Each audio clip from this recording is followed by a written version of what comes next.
hitting record right now. Frenchman test. Wow. The You wanted to Frenchman. put it in your anus. The Frenchman test. I just said I hit record, and that's what comes out of your mouth. Come on, I said it was. God. It came out into your anus. And enough with the guys. Enough with the anus. But not mine. It's your anus. Because you have a poster of Asia on your wall. And guys, enough with the anus. Anyways. So we're back for another session of Adventures in Loxos. It's been like 3 weeks or something. Good grief. Yeah, it's been about 3 weeks. We had a holiday, then we had a birthday and somebody moving, and then and then something happened. I can't remember what happened, but there was another reason why we couldn't play, and so we did. Oh, Lake Poopy Caca. Anyways, but we're back. We're back now for another Adventures in Loxos. How are y'all doing? Y'all about ready for this? I'm so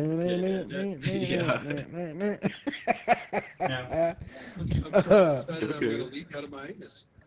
Yeah, well, before we begin the session, I want to tell you guys about something just completely crazy that like happened to me the other day, right, at work.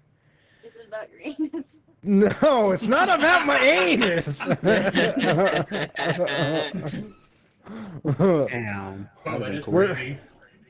Yeah. That would have been the craziest story.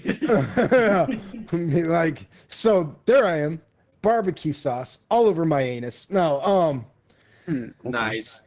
so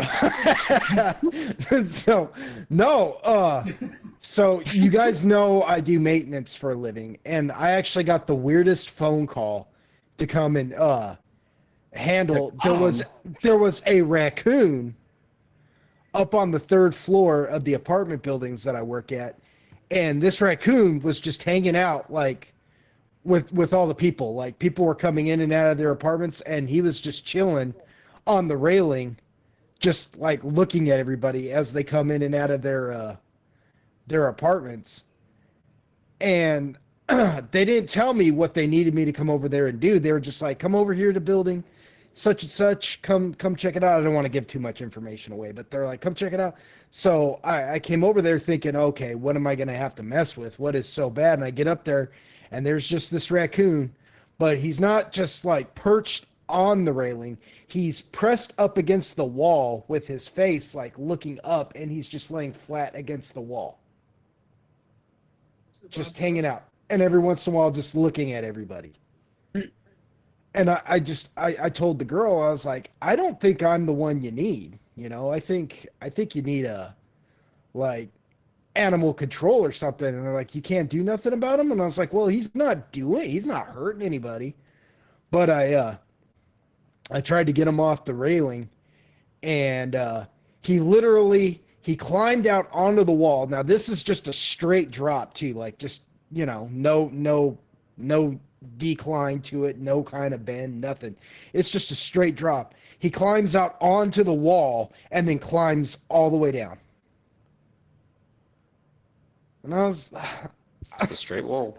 yeah, I didn't know they could do that. I didn't know they could climb like flat surfaces like that. I thought I knew they were good climbers, but I didn't know they could do that, except when he got about halfway down and then he fell and slapped the stairwell on the rest of the way. I was like, oh, you bleeding? Yeah, you bleeding. They can't, but he gave it his best Spider-Man. He's like, I got this, fam. Well, I thought I took off my shirt because I thought I was gonna have to like cradle him in some kind of bed or something, and he got up and he went out onto the second floor landing, You know, like you go down the stairs, there's the landing, and then you go down the other set of stairs, and then that takes you to the second floor. He goes out onto that landing and then goes off the balcony that way, and then is just hanging off there, just watching me. I was like, good grief, dude. I mean, because, man, like, I'm telling you, the way he hit that, that'd have broke your ribs. Like, Nah, bro, he ain't no bitch like that. Yes, Yeah, not me, man. Not me. Yeah. He's all doing like That motherfucker said, I'm different. Yeah, I'm different. he started doing like pull-ups and everything. I mean, like, I was just like watching him, like he was exercising and everything, just watching me. I was Nice. like, I don't know, like, I don't know what to do. Like, I just told been the out there watching Tom Cruise and people tells you like, I got this. yeah, I just I'm told the getting, girl, I'm I was getting like, those Fruit Loops here in a minute. Just wait. I was like, he's not gonna do nothing. He's just chilling. He'll take off tonight or something. I don't know. So that's what happened to me. Like, that's, about the most exciting story of the, 3 weeks that we haven't played. So when in- did he go in your butt? Nice. So, Kasid, I think you have a problem, and It's like me. I didn't start this. I'm perpetuating it. It's different. yeah, yeah, She said, I ain't start no shit, but I'm gonna finish this shit. yeah. Literally. Yeah. Yeah, that's about the craziest thing that happened to me this week.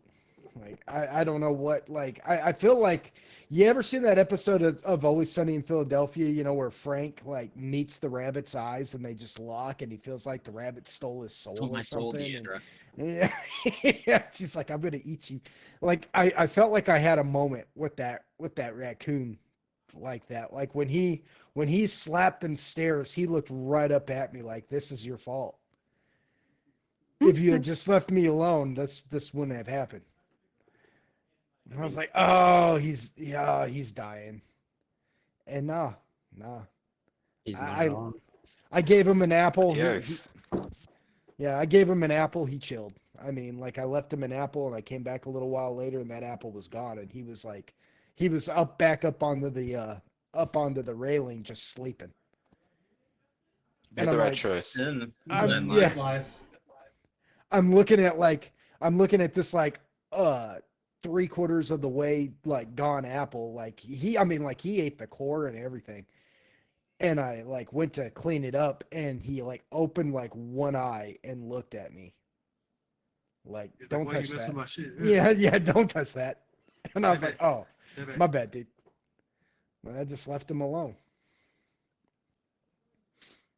Yeah. That's my story. Anyways, but yeah. Yeah. Like, I lead such an exciting life. Entertaining. Yeah. The Raccoon Mafia. Yeah, I mean, I was telling you about this the other day, Pug. I got invited to a stranger's anniversary party. oh was my- yeah. That was my weird event of the week. I What the won't. fuck?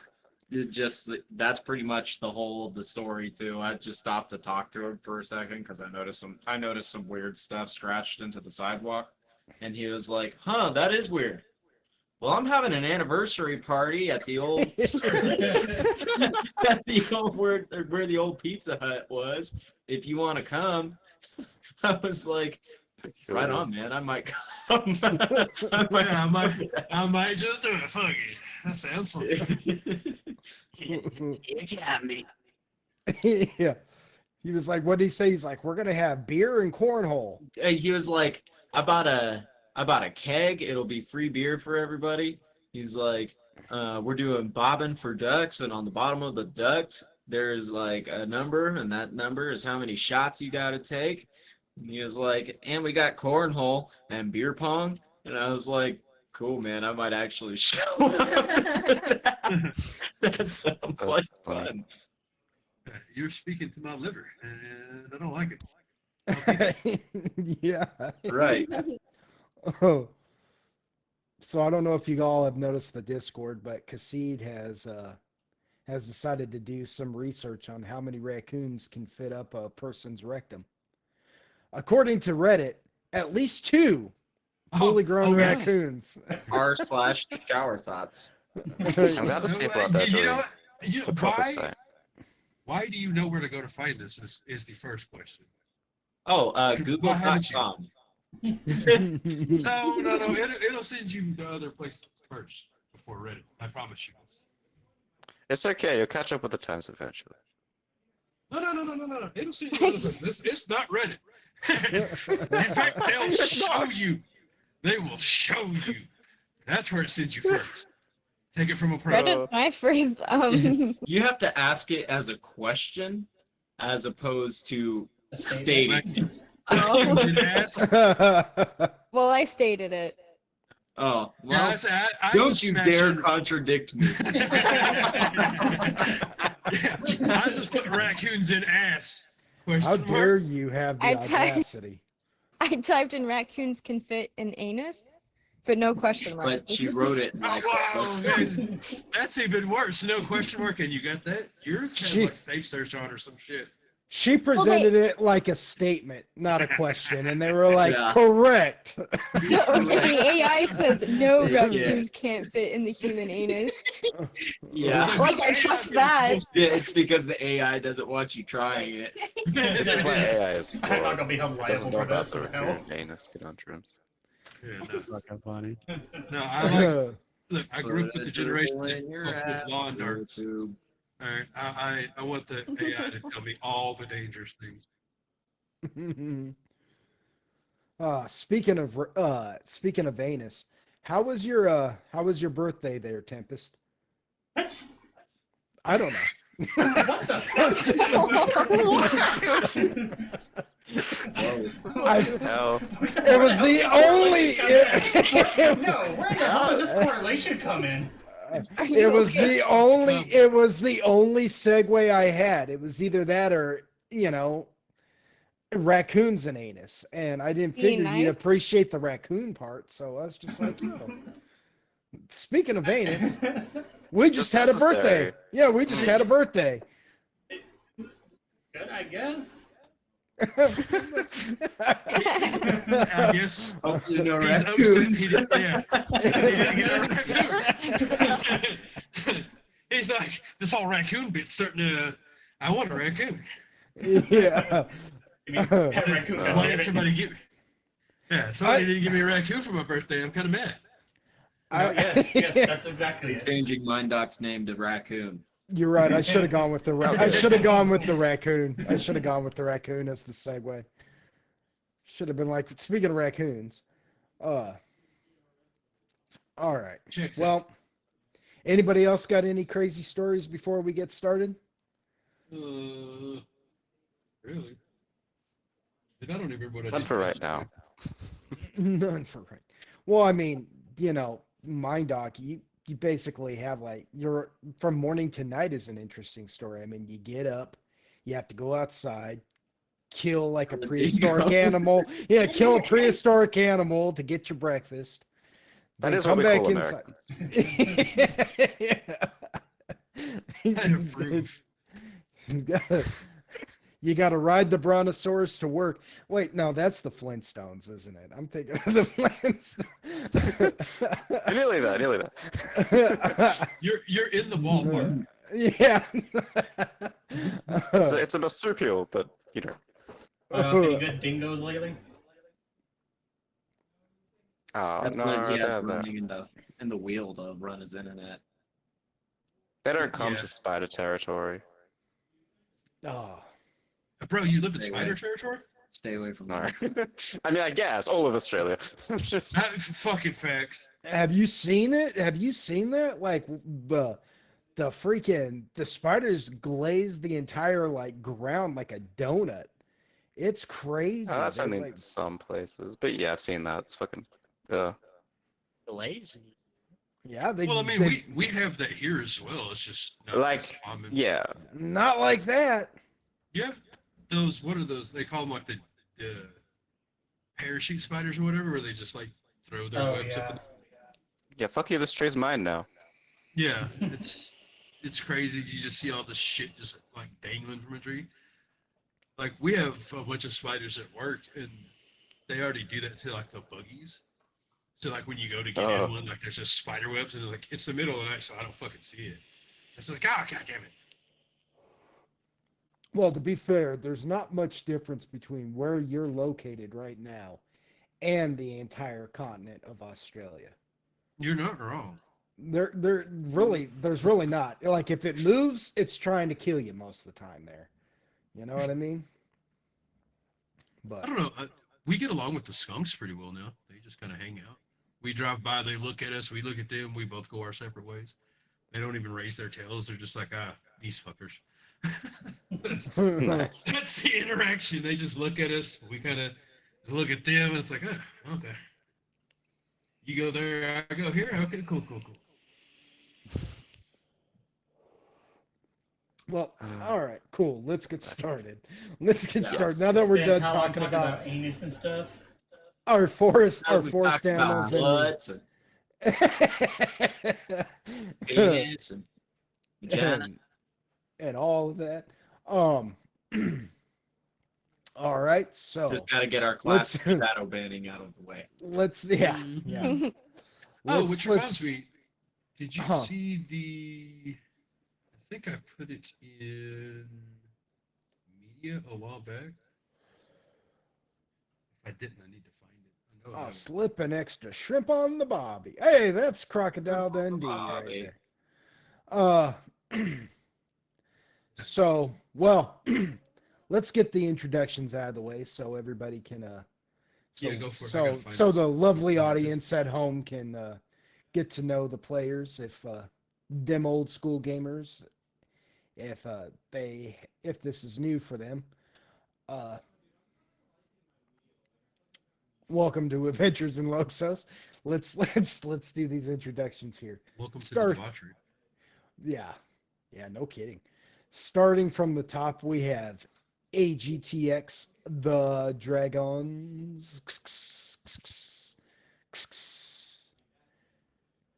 And he will be playing the Human Slayer, which is a custom class of our own, / Dragon Shaman. Shaman!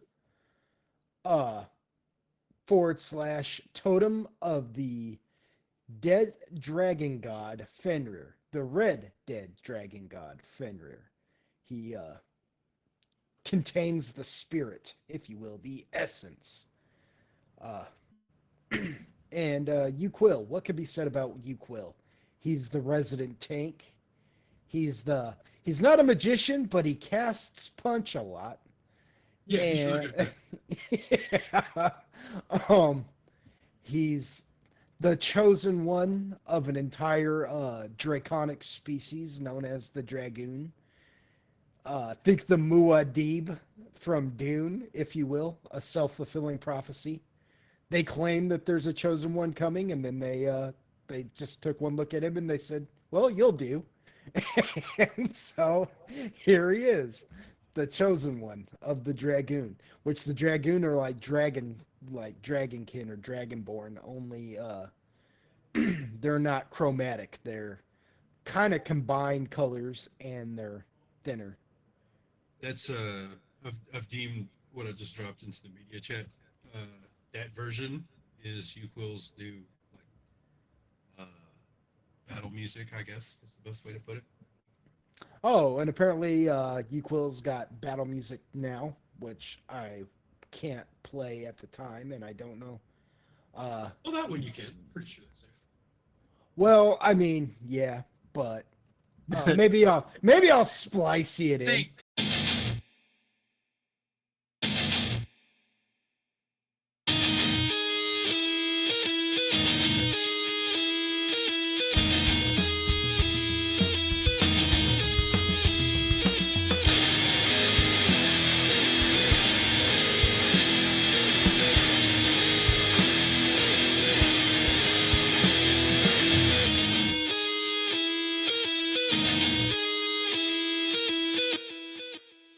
seeing how it's actually a cover, Mm. technically you're allowed to. Oh, well. I'll see if I remember the spicy. The fact that it's the perfect cell meme is such a meme. Yeah, but the way he does it, it's like fucking like it's just like a heavy guitar riff. It's nice. And that's Uquill, everybody. He is the resident warrior of the group. Then we have the one who is obsessed with anus this evening, Cassid Hey. 69. I don't want to be Nice. affiliated. You know how it's funny. You know it's true because she immediately goes, "Hey," before you even say her name. Yeah, yeah, like, yeah, like, you have said it. You have admitted to it. I didn't even say your name yet. Cassid 69, who will be playing Agaragis, a Mycetid, which, if you don't know what a Mycetid is, their race is basically mushroom folk. They're like 4 foot tall mushroom folk, humanoid mushroom folk. And Agaragis is what they call a Pion Mender, which is a special kind of Mycetid because of Agaragis' subrace being that of an androgenine. What an androgenine is that Mycetid in the world of Loxos are born much like plants. They are sexless, no gender, completely asexual. And then as they get older, their bits, if you will, develop and they either become male or female. But some Mycetid never develop, and so they become the subrace of the androgyne. But in place of having said gender, they usually develop special abilities, and Agaragis happens to be the Pion Mender abilities, which is like a little buff machine. Lots of heals, lots of antitoxins, and things like that. Um, and well, what can be said about Agaragis? They are, I mean, Here. yeah, they are Agaragis. They are Agaragis. They give it time. Agaragis will do something that just completely derails the group. Give it time. Yeah. It's already happened once. They'll do it again. They'll do it again. They gotta.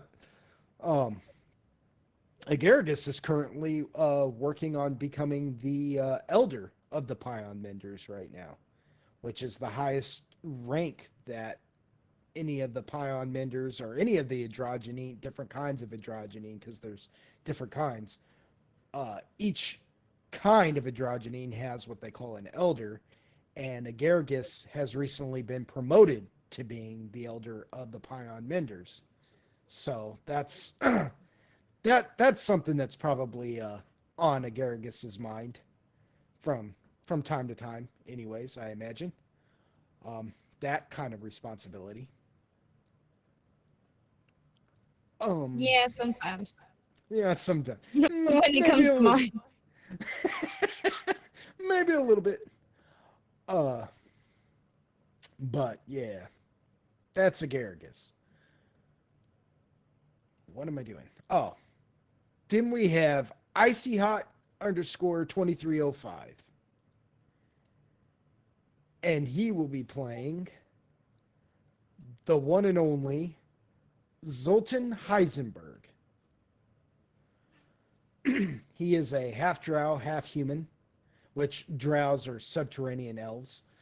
Normally they have dark skin and white hair, but because he's half drow, he's actually albino with dark hair. It Dirty drow. reverses. Wow. Anyways, Yes. Zoltan is a deep druid. And for those of you who don't know what a deep druid is, it's also kind of like a class we're workshopping here.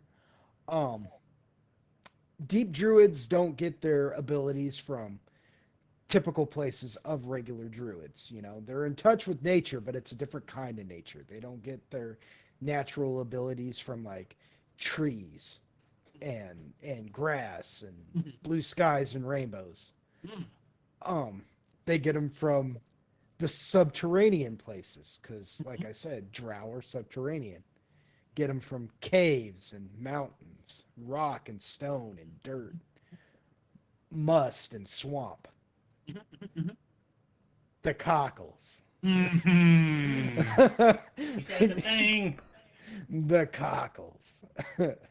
He is the antithesis of your typical druid. And he's also the MVP from last session because he really pulled one out and saved the party. Saved the party because I was getting overzealous and I almost TPK'd everybody. So Zoltan said nope and put a stop to that. So there you have it. That is Zoltan Heisenberg, the Deep Druid. Oh, in case you're wondering how he stopped everything, well, I'll give that a recap. We'll get to that in the recap. Then we have Mindoc, who will be playing Mindoc. I think I messed that up in the order, but whatever, we're going with it. I'm looking at a different list right now. Mindoc is a high elf from the continent of Emerald. He's a wizard, a very high-powered wizard, a high-level wizard, who his relationship with the party is very strained right now. I'll bet he doesn't quite understand why it's so strained. The party knows why it's so strained. At least Otis, Android, and Uquil do. I think, personally, I think Agaragis really doesn't have a problem with him, and I don't think Zoltan really has a problem with him. But Mindoc is one of the first party members and had to leave for a while, the player. And they just didn't leave on such good terms. Not the players, but the characters in that instance. And Mindoc has returned now, to much fanfare from the group. they they welcomed him back with Really? open arms and said everything is forgiven and forgotten. We missed you so much. Yeah. Oh. Yeah. I haven't got a Everybody party hugged hat. and lived happily ever after. Oh, yeah, you could give him a hug, all right. Oh, but with that said, I can't get too much further into that because as the story progresses, you, the audience at home, will learn more of Mindoc's past now, since this all took place before we were recording the sessions. So just know that there is a lot of history there with Mindoc and the group. Then we have Tempest Inferno, who will be playing Otis Hirokin, the halfling cleric / favored soul / champion of Obod High. Otis, well, what can we say about Otis? I know I say this about everybody, but really, what can we say about Otis? He's got a lot of heart. As far as halflings go, he's probably the most serious halfling I have ever seen anybody play before. But with that said, he's still a halfling. So, shenanigans still incur from time to time. And he's probably the only halfling who is self-aware, so much so that he deals a little bit with an anger management issue. No doubt. I didn't have their nap. I I have literally had Otis cuss out one of my NPCs before for trying to help him. So don't tell me he doesn't have an anger management issue. Remembering wrong. I remember it correctly. It was October the third. No, I'm just kidding. But with that said, that is Otis. But he does have a lot of heart, and out of all of the group, he's probably the what's the word I want to say? I want to say purest, but maybe that's not correct. He has got the purest intentions always. He is the one party member that will always advocate for doing what's right, no matter what. So that's commendable. Yay, That Otis. force that one time. What you mean? What one time? What you talk about? Oh, what you mean? Then we have, last but not least, we have Lord Android Farisen, who will be being played by Android, the half wood elf, half human bard / paladin, which we play 3.5 D&D. We took the paladin out of the Unearthed Arcana book, which turns a paladin into a prestige class, making it all killer, no filler. / Saint of Corlon Lorethian. And Android's made quite a journey himself. I mean, he went from being this vagabond to becoming, a lord of a manor. He's the long lost heir to a forgotten house in the nation of Whitesword, at the capital of Whitesword City. He's still learning how to do all that. But I would say that Android's also got a lot of pure intentions as well. Uh, being He's a rascal, though. well, yeah, I was gonna say, even though he's now a noble, which is like pretty much saying he's almost like a diplomat, I will say that Android is learning diplomacy in a much different fashion these days. Not everybody he has to have dealings with are as honorable as he is, and quite the it's quite the choppy waters he's trying to navigate while maintaining himself. But yeah, he's quite a rascal. He's quite the rascal. Um, oh, and I'm Lord Pog, the your humble DM. Welcome to Lord Pog Gaming. Like, share, and subscribe. Um, what else? Ring the bell for notifications. you know, Sign the guest book, which we call the comments section. Ooh, and I started a Patreon. I know I said I wouldn't, but I did. It was actually a suggestion from a friend of mine who wanted to uh, actually help the channel out by donating money to it, but I told him I didn't have a way to do that, so he convinced me to get a Patreon, and he donated for a couple of months. And then, I didn't expect it to be a long-term thing. And now he's gone, and I'm just kind of with this Patreon, so I figure, well, I'll just lean into it. And with that said, we do have some special content on there on the Patreon for subscribers. Go ahead and check it out. It's called Cinephiles Anonymous, where we watch. I know where where we watch movies and talk, and just give our commentary on it. Android and I just recently got done doing one over what has to be the greatest D&D movie ever made that is not even a D&D movie, and that is Conan the Destroyer.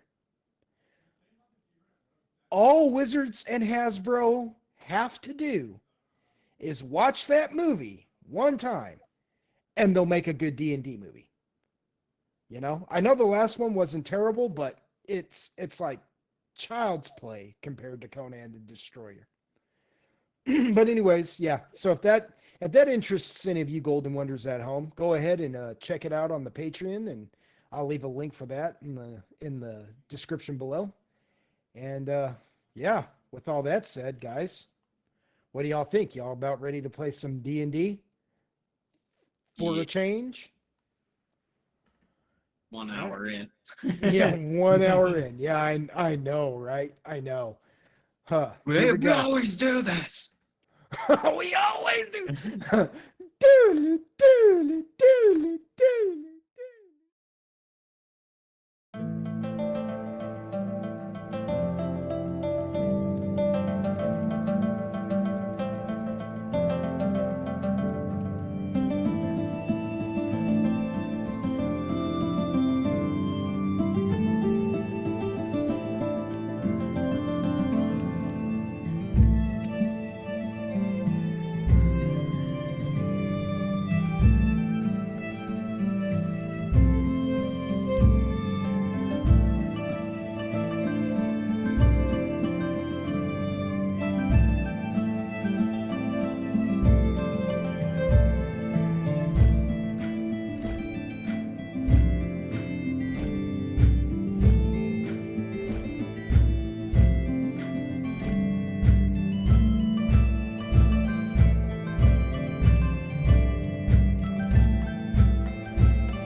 What a fantastic intro.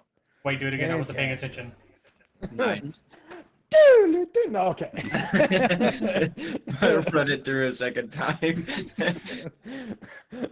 we got what, Laura Finn Boyle walking up and being like, Pog, I'm pregnant. And then what? Anybody who can get that reference, boom. You'll enjoy Cinephiles Anonymous then.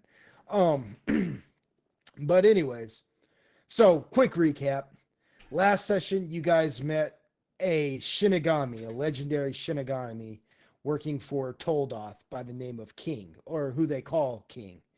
And he almost killed you all, but Zoltan used the time frame, the hourglass mechanism, relic, god hand, if you will, that is embedded in his chest to reverse time and keep it from all, keep King from pretty much decimating everybody. Um, the problem with that is that Zoltan had already used it once that fight, and he's been using it here lately, and it's been really causing him some physical physical issues. And this time it was just too much, and it dropped him. So he was unconscious. Uh, King, the fight did not ensue with it did not ensue with King. King left as if he was not even really supposed to be engaging in this fight to begin with. He left and left you guys there to pick up the pieces. The forgotten city of the Dragoon, the capital city in the Dragoon Shogunate lands, was being wrecked by King and his group. He had some Shinigami and some Oni boar attacking the city. You guys managed to clear out the Shinigami and the boar, the Oni boar you were fighting, and in the fight, and at least stop them from sacking the city. It was after that that you spoke with Zaguchi, the demon sword, a mysterious, terribly mysterious swordsman who requested that you all come with him to speak with a Kuatoan friend of his in order to try and figure out just how bad things are now, because it's like Toldoth now has an eye on you guys. You know, Toldoth being one of the ancient primordials. You know, you have the gods of Loxos, but then you have the primordials who are the gods, right? And it seems like Toldoth has you know, you guys have had a run in with Toldoth before, at least his forces before, and so there's no love lost there. So you guys went with Zaguchi to go speak with his Kuatoa companion or friend, associate, if you will, who the Kuatoa are also called alienists, able to speak with like unknown beings from other planes of existence and yada yada yada, you know. Um, and so you all went with him to go do that, except Uquill. Uquill stayed behind because Uquill has decided he is going to go and get some of the reinforcements that were promised to him by the Fang Zhang, the Panda Folk mercenary group, who told Uquill that if he agreed to assist them in becoming the premier mercenary group of the Pangshun continent, they would assist him in basically everything else he does. Basically, so they've loaned him some of their mercenaries, and Uquill's going to get them. But he's also, you know, and that sounds almost too businesslike for Uquill. If that sounds too businesslike for Uquill, it's because it is.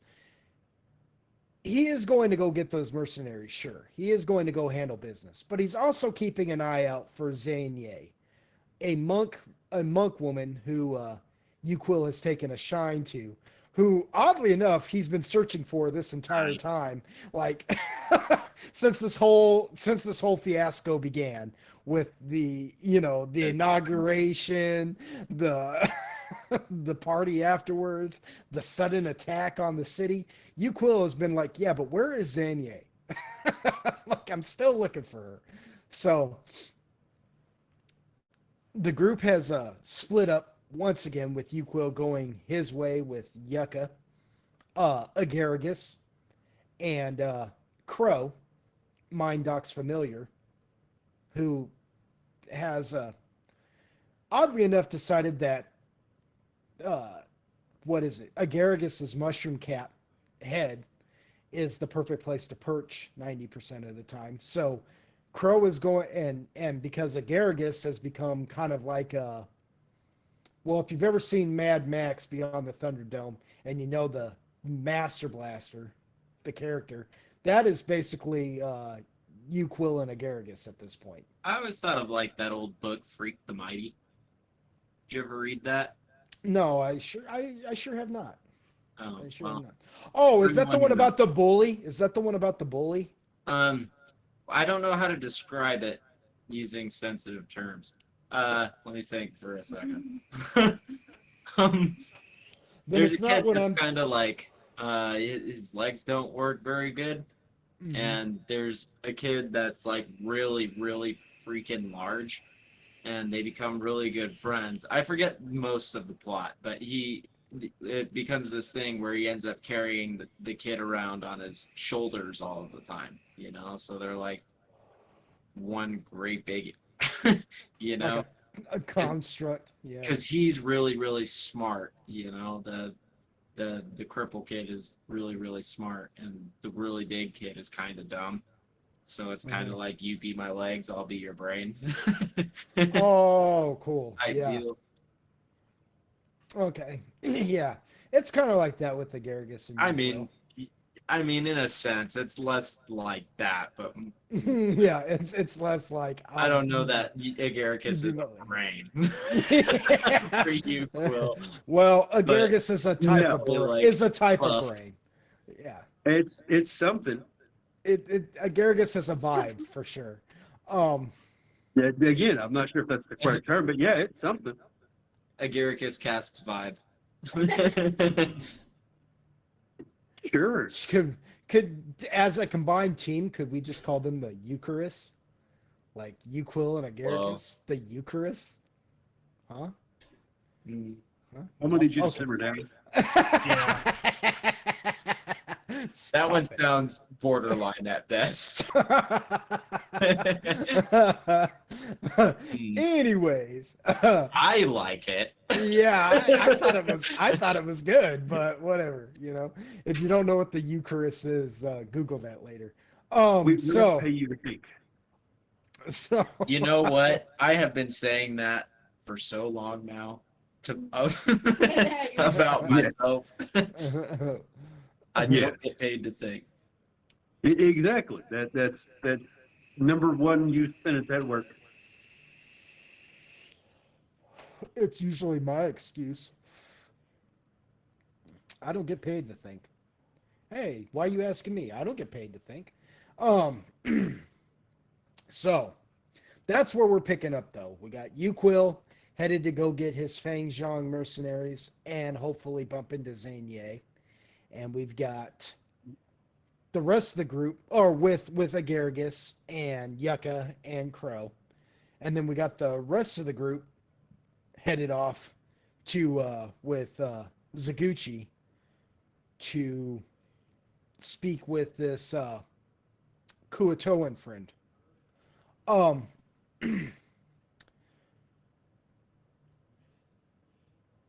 there was something I was gonna ask, and now I have completely forgotten, and I don't know why. I guess it wasn't that important. I guess not. Um, we'll we'll begin this session with actually focusing on Uquil and Agaragis uh, for the time being. At the moment, that's who we're gonna focus on. Not the whole session, just you know. Whoa! Whoa! Whoa! Okay. Anyways, Strap in, it's Agaricus. it's sucking my will to live. So, anyways, anybody get that reference? No. Okay. Um. anyways, um. So, Uquil and Agaragis, you guys are, you're walking through this. The Forgotten City has just become completely like ramshackled at this point. There are fires burning everywhere. You've got humans and Dragoon and a few other associated races, but mainly just Dragoon and humans.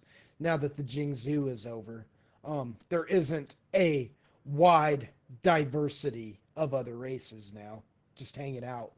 But you've got people, splashing water, trying to put out fires, freaking out. Um,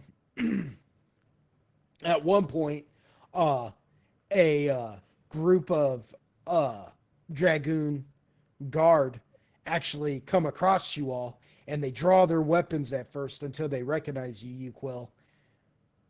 And they're just like, "Oh, sorry, Chosen One. We're on high alert right now. Did not realize that you were even still in the city. I apologize." And then they take one look at Yucca and they're like, "Are you in danger?"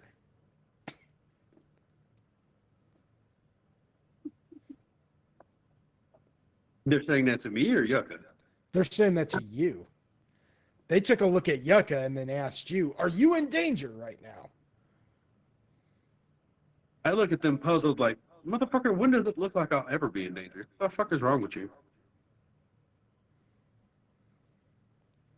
They are visibly confused now.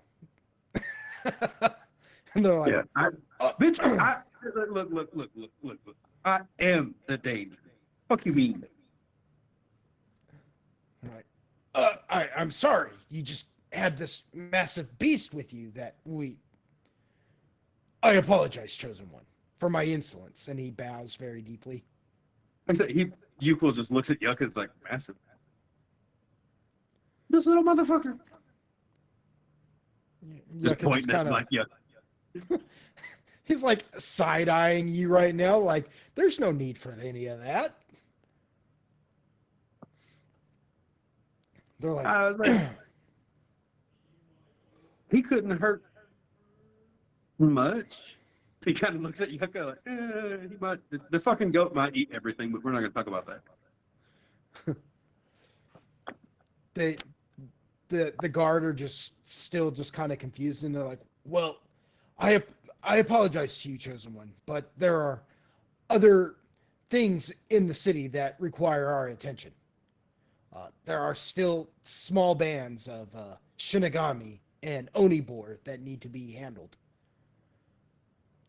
And then they bow again briskly and walk off and like hurry off. They're just their armor's clanging, you know. They're up as they take off.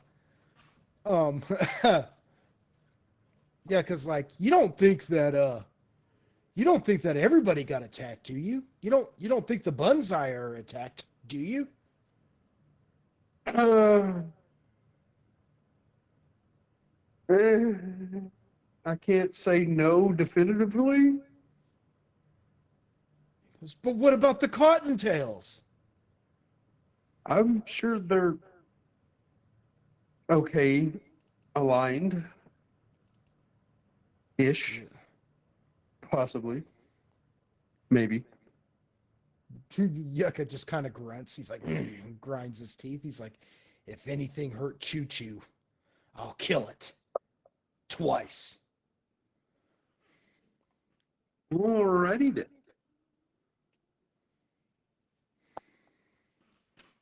It's about that time. You just hear somebody just start clapping their hands, like real slowly, just.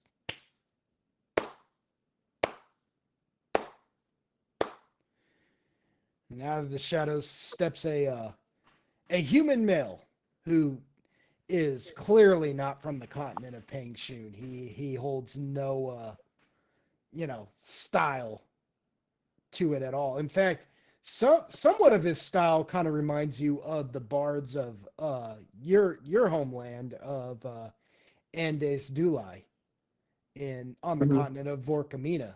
He's dressed sort of like a bard like that, you know, with his leathers and his wide brim cap with the feather in his head, you know, in it, and just his whole look, his skin tone, all of it reminds you of your homeland. And he he even says to you in the common tongue of Vorkamina, but it would be like a foreign language, you know, here, even in that common speak. He says to you, "Well met, brother."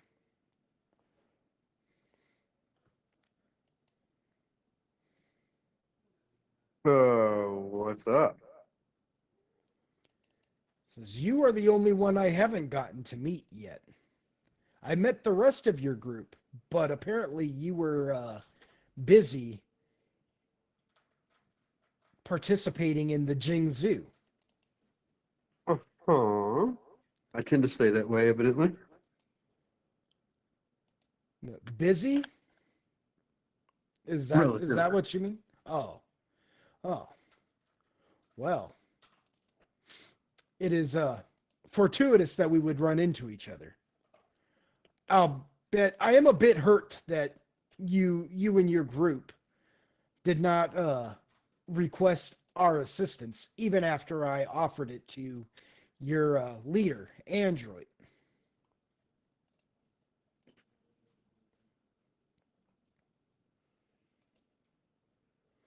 Okay. Says, huh, not a man of many words. That's okay. Says, Wait up. yeah, he says, I am Drek Danger. I'm also known as the Ringmaster in some circles. I am an adventurer like yourself. Hmm. He says, I don't suppose you've heard of me, have you? Trying to think. I know I have, but I don't think Euclid has. No, I So don't. we're gonna go. Yeah, I'm gonna like. I know I have because I remember them talking to, but I don't remember him. I don't even think Android mentioned it. No, No. Android forgot. Yeah, that's what I'm saying. I'm pretty sure Euclid is at a utter loss right now. He's just like, nope, drawing blanks there, Scooter. He says, Well, that is a shame. Regardless, though, allow me to introduce myself again. I am Drek Danger, the Ringmaster. My group is known as the Players. We are a traveling trope of adventurers. We currently have a continental pass, which allows us to take up quests in other places just besides our home continent. Uh-huh. You are Uquill of the infamous Inglorious Few.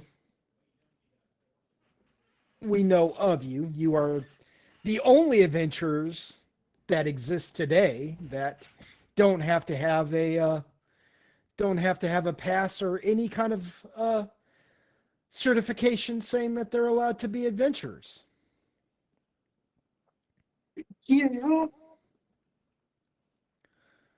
That's, he kind of looks at him like, kind of judges like, is he really giving me shit about this right now, or is he just stating facts? I don't know how I feel about this. I got shit to do here, Scooter. That's Like, why Android forgot. yeah, You it's really because pressing me over some shit? it's like, Same reaction. he now, are you saying all this to him, or is this just an expression that you've got that he should be like picking Yeah, up yeah, on? that's kind of like his expression. Like he's just looking at him like,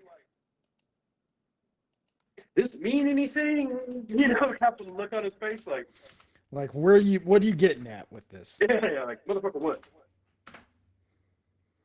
All right. Well, Uquill knows. Uquill knows what? He's not diplomatic for diplomatic's sake. It's like this is not something he's gonna be nice about if the conversation continues the way he does. It's like, dude, you're a guy. Cool. I don't.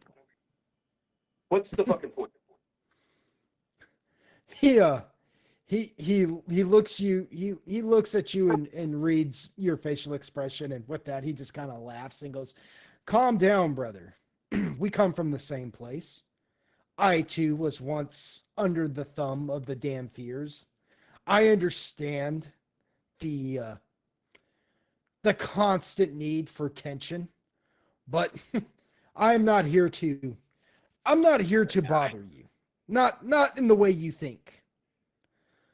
I simply have come to retrieve you because I need you to speak with somebody. Somebody needs to talk with you, and then I'll let you be on your way. No issues with me. In fact, I admire your work. It's nice to see another Bukarai, Ian. Or no, I guess you're not from Bukarai. Endis Dule, and as Yeah. an Endes Dulian, succeeding in the greater world. Uquill's a size. It's like, one of these days, I'm gonna get a day off. He says, "Yes, quite. I can tell by your demeanor that you once served in the Slayers. Not too many that get to just walk away from that, you know."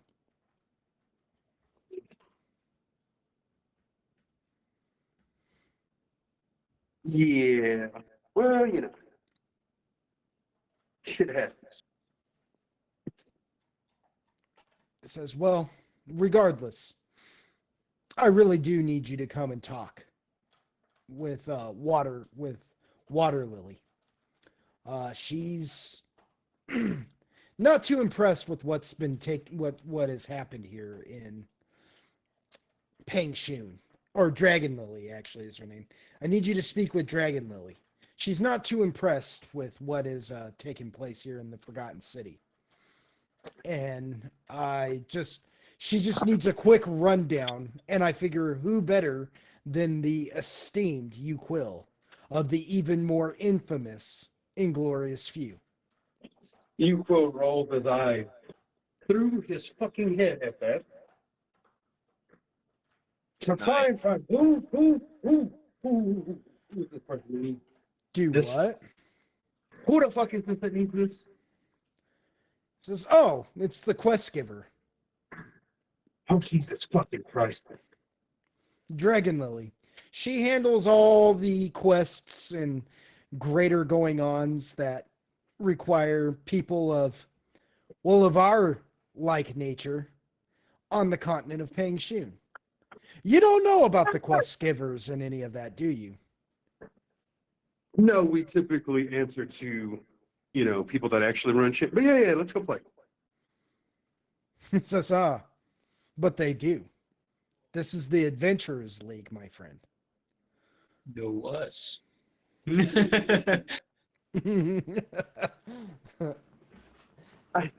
No, we run shit just as much as they run. Okay, let's go. I'm tired. I need a nap. Let's go. He says, oh, well, right this way. And with that, he pulls out a special key and puts it in the lock and turns it. And when he does, he opens up a door that, basically opens up into a room that obviously is not the room that normally goes into this building.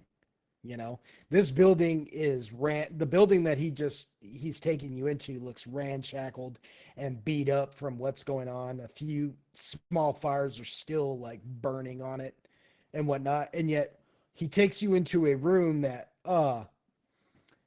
is,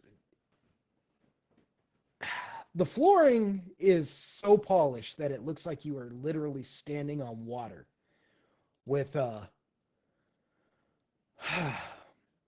actual like lilies and glowing leaves just dancing upon it with the small, I guess you would call, like, they look like lanterns, but they look like little miniature houses standing on stands. I don't know how else to explain it better than that. Inside a forest with incense burning around there. It is a very serene and calm looking place. And sitting on the floor there, looking at her own reflection, is a Pangshunian human woman of that style. She is very young, but there's something in her eyes that tells you that perhaps she's older or at least wiser than her age would dictate. She wears a royal purple like gown made out of fine silk. And she's sitting there as you all enter. She glances up at you, Quill, and she says, "Oh,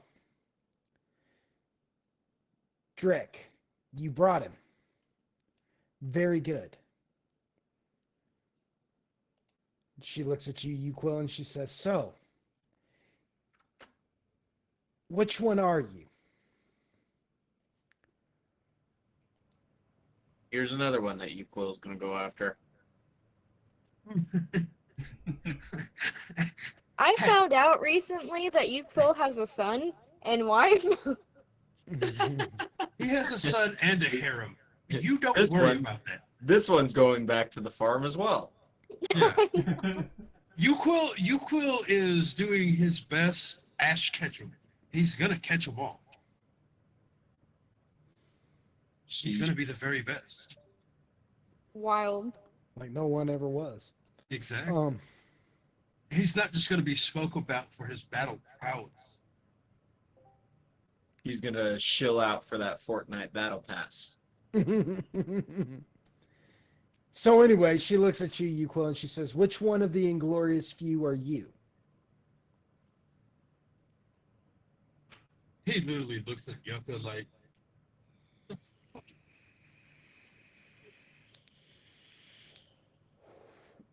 Yeah, Yucca's just kind of stuck in the doorway, like, I can't get through. just pushes him back out. He's like, just wait. Just wait. Oh my fucking god. Drek's like, God. I'll wait outside with him. I don't He have goes, time for this. he's like, I've seen some chimera in my day, but it's not very often that you see a chimera dragon. Yeah, he's special, all right. Yeah, because like, oh, you want to talk? Let me tell you about the time about Drake's like, yeah, yeah, yeah, and shuts the door behind him.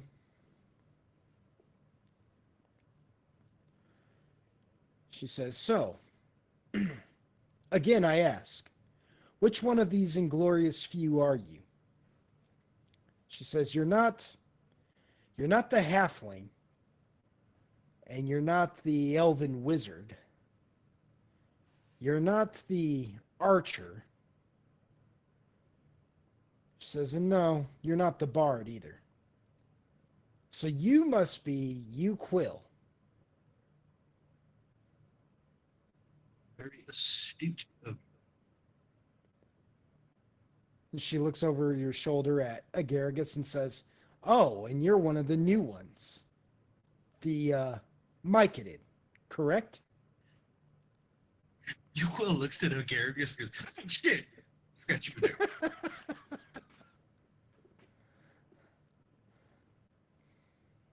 Almost pissed myself. Says, so, I told Drek as soon as he informed me that the Inglorious Few were in the Forgotten City that he needed to keep an eye open and ears at that. That it was only a matter of time before something happened. And you did not disappoint. So I'm curious. That's the please. She says, indeed. So please, inform me of what has transpired in the Forgotten City. I will need to write up a full report for the chronomancers. Good fucking question. I'm not even sure myself. Shit happened. That's about what I can tell you. Some guy, the king? I don't fucking know. That's the only person paying attention. Evidently, he's got a hard on for you guys. I don't know about that. I got to get more info on that. I was doing something else, bro, and then shit just started kicking off. What do you need? She's like, you said king. Yeah, I believe that word was thrown around more than once. Ah, yes, the Shinigami. Yeah, big guy with sword. Y'all seem to really. He's somebody somewhere here. I forgot his name again. He was talking about it with the damn dark elf girlfriend thing, whatever the fuck they are. There's a lot of shit going on, man. So forgive me for that. What do you need, bro? What do you need, bro? She says, we, the quest givers of the Adventurers League, have volumes upon volumes of the Inglorious Few's exploits and what they did before the 5-year gap. Cool, your fan's awesome. She said, it became apparent to someone somewhere after your final encounter before vanishing for those 5 years that perhaps there needed to be more rules and regulations for adventurers just running around half-cocked trying to save the world. With that, she stands up and walks over and opens up just a book and begins flipping through the pages and looking, and she says, ah, yes, you Quill. Born, and she gives you your like birth date and all of that. And then she begins to go through like all your exploits, all of them. When you first joined the Slayers, who you served under, who your commander was, your father, your mother, all of it. She goes through every last bit of it. And she says, yes, but here's the interesting part right here. Not a big talker. not the one for information gathering nor giving, and slaps the book closed with a pop. She says, Exhilarating. yes. Quite exhilarating.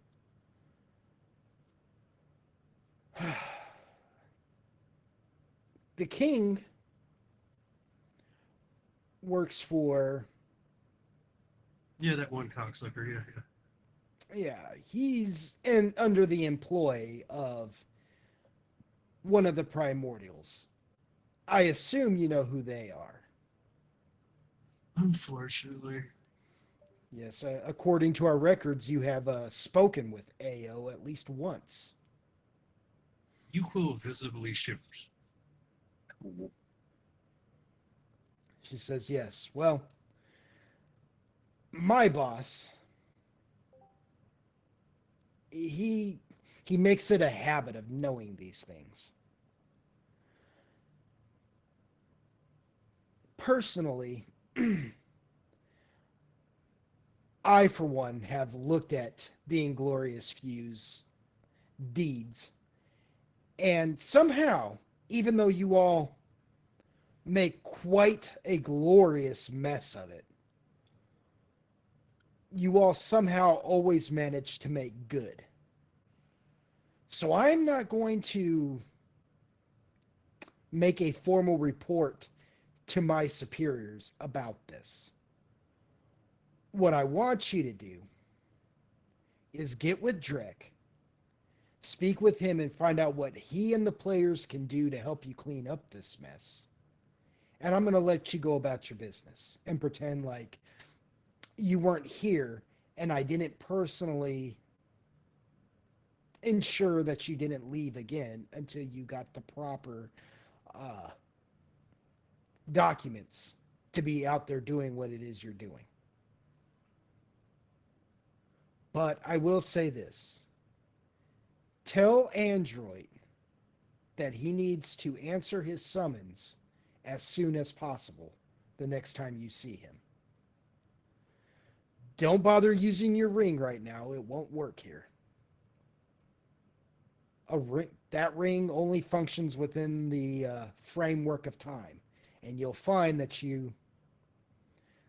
that doesn't apply here. I told you, we know everything we need to know about you and yours. Glad you think that. Yuko he gives her like this normal smile, like if this is supposed to intimidate, threaten, or make me feel some type of way. Don't worry.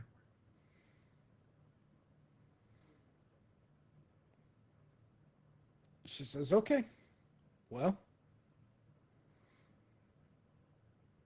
now that I know that the king is behind this mess, are you going to clean it up?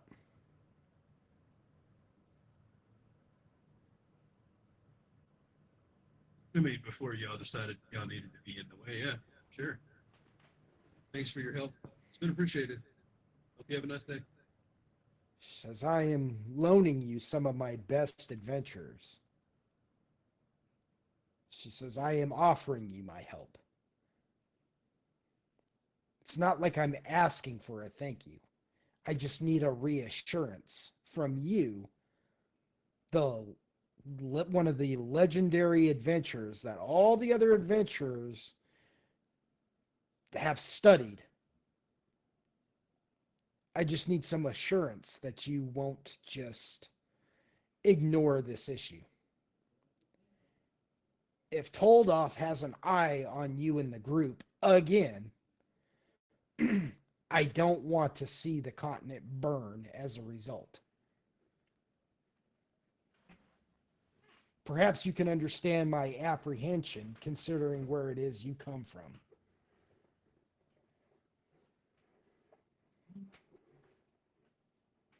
I don't want to like. How would you say it? he's Tell her to go F herself. yeah, he's getting increasingly annoyed, but he gets it to a point, but he's also like, shut the fuck up. Nobody cares. Right? That's the look on his face. Like, look, I've got a laundry list of shit. This is why y'all suck. This right here. That's what he says. It's like ain't nobody not handling not shit. Like that shit happened. He's like, we saw it. He's like, okay. Remember. Gotta punch something else today. Gotta punch something else. Look, that cocksucking motherfucker, I don't even know what happened. Like he's starting to get visibly jittery, normally he's mad, right? But this isn't a fight that he picked. Right? He kind of got drug into it. He's like, what the fuck? How? Why? Who? And in the middle, he's gonna get explained, but he's gotta go get this other shit. And now they're fucking interrupting, and he's like, I'm about to burn it all down. How about that? Is that a good answer for you? I'll just kill them all. That work for you, that works for me. Yeah? It's fine. Okay, cool. If you can find a way to kill King or Toldoth, then by all means, do it. She says, this feud between your group and Toldoth has been going on even before you vanished for those 5 years. Oh, I hate that motherfucker. Yes. She says, so that's what I'm asking you to do. Take whatever feud you have and get it off my continent. And if you can, take care of Toldoth. Heck, if you can do it, by the 9 hells, kill King while you're at it. On my to-do list. He's notorious for killing off my adventurers. Yeah, it sounds like he has a personal bone to pick with y'all outside of us. That was just like a happy fucking coincidence, I guess. Says, well, I don't know what it would be. Says, but there are inner workings that happen here that not even I'm entirely aware of. It's not my job to know what my superiors are doing all of the time. I was chosen for this position because of my lovely attitude, yes. Says, yes, sure. If that's what Yuko's you being want. Yuko, he's kind of eyeing her in that way, but he's like, not sure I This- can pay for that. Yeah, this one might be too much. This one might be too much. I mean, wasn't it? She says, I trust that you and yours will handle it. Again, I've studied you quite extensively. You all make a mess of things, but you somehow manage to always find a way to clean up after yourselves. So do so.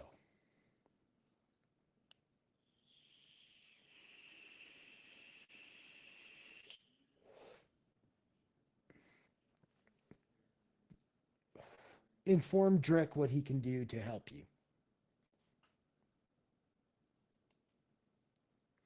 Him and the players are at your disposal.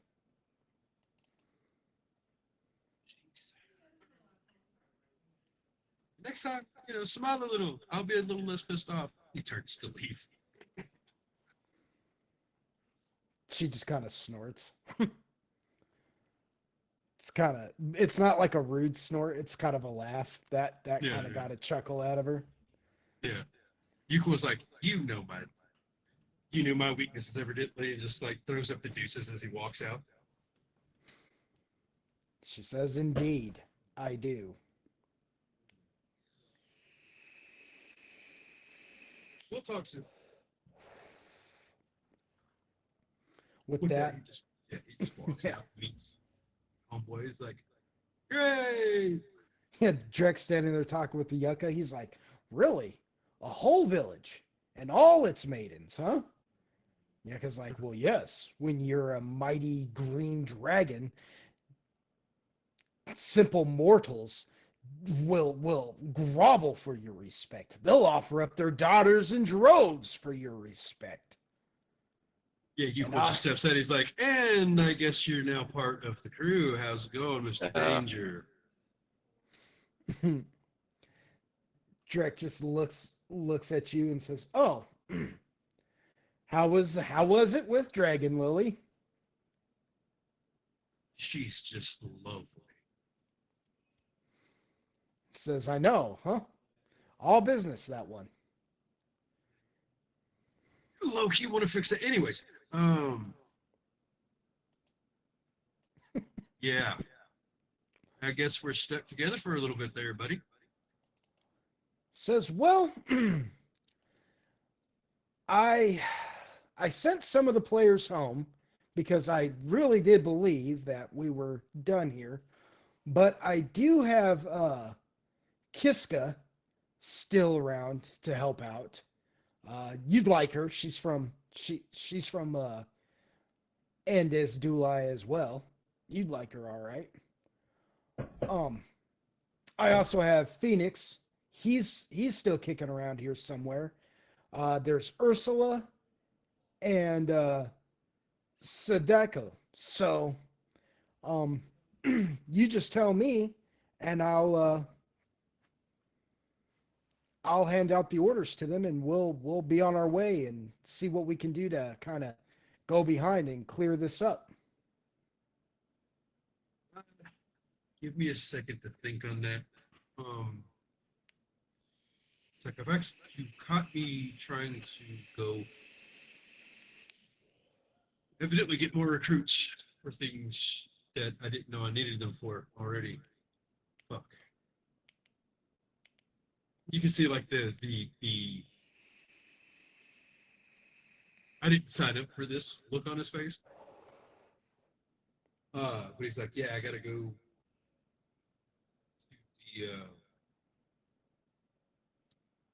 to the castle.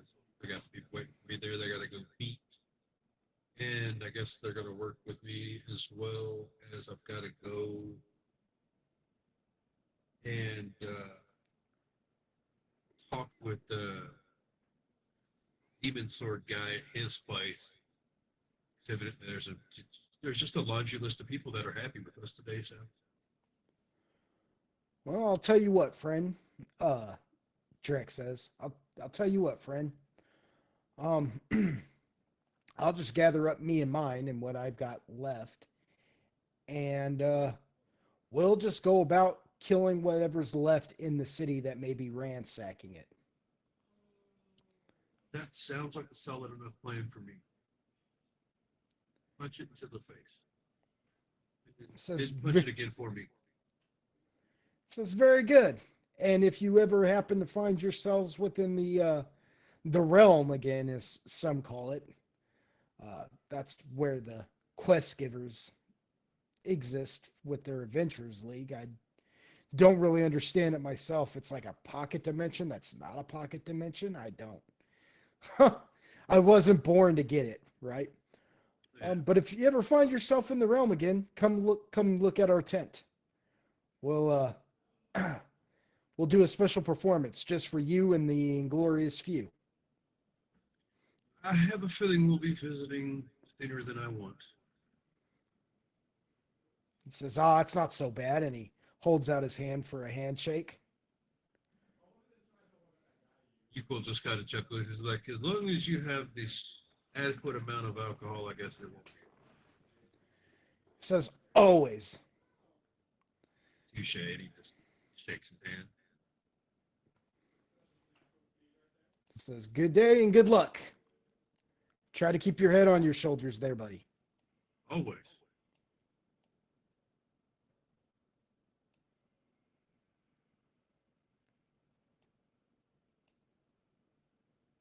With that, he goes about what he just like bows, gives you like a curt bow and takes off. You like a few minutes later, you hear like what sounds like cannon fire and a boom, and you just hear Drek like yell even over the top of everything else. He's like, Ursula, we're supposed to be putting out fires, not starting them. Man alive, woman.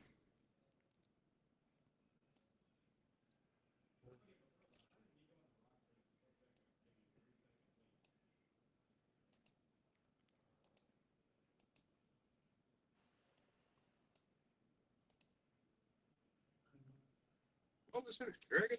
Well, that the fuck. Hey. Hey. Said Dragon Lily was her name? Dragon Lily was her name, yes. And with that, Yucca, he's just like, so how was it? Not as pleasant as I wanted it to be. Looks great. Not the friendliest. Story of my life. Says, well, it's like they're not all gonna be winners. We make them winners. Anyways, let's go get my people. The song of my people! And then he starts walking. So you get to walking, and pretty soon you again you just see burning buildings here and there, people putting things out. Some people will stop and look at you. Some even stop and acknowledge you. They just kind of bow and they're like, chosen one. And then they, keep moving about. Yeah. Out of curiosity, what is Agaragis thinking through all of this while this is going, like everything that Agaragis has witnessed here? What is Agaragis thinking in regards to all of this? Well, at first, Agaricus was just kind of like, la dee dee dee doo. I'm minding my own business and kind of chill and letting him handle all of it. But then the explosion happened, and he was just like, oh. And now he's like on high alert and not sure if he needs to just be on guard for everybody now. He's like, it didn't occur to me that I was possibly in a dangerous situation. Fire everywhere. Oh, Yeah, wait, hold on. Yeah, I'm Yuko's Jaeger. not exactly like acting nervous. He's just like la la la la la. it's a bloody Tuesday. It's in it. Here, just la de doo do, and then there's like a cannon fire, and it's just like, oh,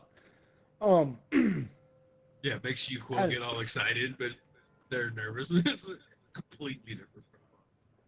something I want to also point out is that how far is Crow's connection to Mind Doc?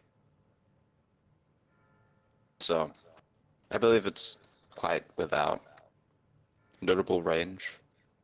Oh, okay. So basically, Mind Doc has become aware of most of what has happened here, and the reason why I say most of is because Well, he doesn't see through crows. I can, he can scry on crow, but like that's like an active. Has to be actively doing that. Oh, okay. Otherwise, it's just telepathic. Yeah, I guess crow filament, but Well, the only reason why I say that is because if there was any kind of connection like that, like you could choose to have Crow fill you in later on, but if like Mind Duck was actively always in tune, as it were, that would have. I was going to say that would have cut off the second he went in there to speak with Dragon Lily. It would have got been you. just like one of those befuddling things where you're like, where did it go? Yeah, that would have been noted for sure. Where did it go? But since you have to actively scry on Crow, or Crow can fill you in telepathically later on, that would be fine. Now, if Crow were trying to telepathically fill you in while speaking with Dragon Lily, again, that wouldn't have worked. Yeah. For reasons. It's not any anti-magic anything or anything like that. I just want you to think of. Well, I really can't explain it. It's something that you would have to figure out on your So own. like Crow would but- have tried. Would it just kind of be obvious that nothing was like something was wrong? Like if you had been speaking the entire time and Crow's like, we're going into a door right now, type of thing. And you're like, what do you see? And then you step in there, he'd have been like, well, we see, and then it would have just cut off and you'd have been like, What I mean is, what? would Crow notice this? Um, I think Crow would be just as confused as you are in the sense where you guys are speaking and receiving nothing back. Yeah. Okay. So it would be noticeable in that sense. You see what Yeah. I'm saying? But it's not like you would like hear static or anything like that. Mm, You know what I'm of saying? course. It's just like it just doesn't exist now. If that makes any sense. Yeah. I see. Yeah. Hmm.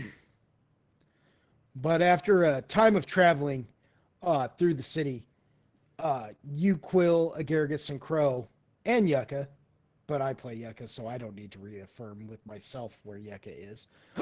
You guys see the tea house that you, Quill, you had met with the Feng Shan in,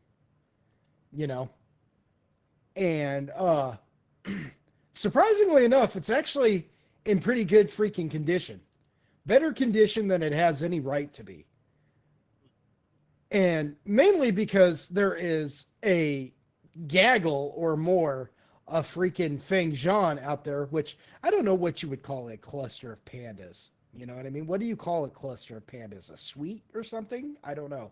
An But, embarrassment. Is that really what they're called? An embarrassment? Yep. You see in it. We follow a TikTok dude that does that. He's Yeah, I mean, hilarious. wow. He is hilarious. Well, it's an embarrassment of pandas. It's an embarrassment of Feng Zhang just guarding the place, with just like several bodies of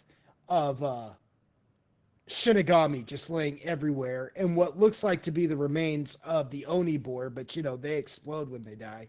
So, it's just more pieces of what's left of them. And they're just guarding this tea house like, nah. No. You know what I mean? This is our favorite place to drink. You ain't getting, you will not pass type of attitude, Yeah. So It's they a seem to spot. be okay. Yeah, they're okay. And yeah, you see that, and you begin to approach. Going to the rest of the party with you guys walking with Saguchi. So we have Android, Otis, Mindoc, Zoltan, who is with Chumi, along with Solar, Ruckus, and Cassius. Am I correct? Yeah. You didn't desummon Cassius, did you? No, I didn't. Okay, and Zoltan, you haven't desummoned Ruckus either, have you? Nah, Ruckus was too stubborn to go back. Oh, that's right. He would not leave you. That's right. He was like, "No, I'm sticking around till I know everything's gravy, baby." And then yeah, Solar is just perched on Android's shoulder, and you guys are walking with Zaguchi. What is everybody doing at this time while walking? You guys are headed a little ways outside of the city. You guys have moved through the Forgotten City as well and seen similar things that you, Quill, and Agargus have. This place is just wrecked. I mean, it was a full scale like invasion, the Shinigami laid siege to the Forgotten City.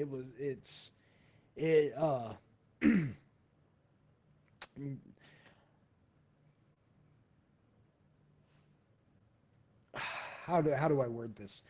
I want to say it is probably one of the most devastating things you guys have seen while here in Pangshun, to be sure. While on this continent, to be sure. This is the capital city of the Dragoon, and the amount of intensity that the Shinigami would have had to employ to even sack a city this heavily fortified is just, you know, beyond comprehension to begin with. And Android, you for sure know that one of the reasons why they were even able to do this is because they're under the employ of Toldoth. You know, this is Toldoth. You've seen what Toldoth does before. You know, you've dealt with his cultists over on your own continent, you know, but nothing to the scale of this. Worst thing in the world. It's almost like this is almost like Toldoth flexing on you guys a little bit. Like, look what I can do. You know, you're in made. yeah, you're in my yard now.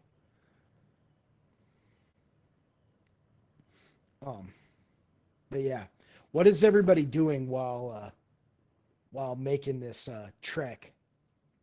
I believe, if I recall, I was being kind of informed about Toldoth.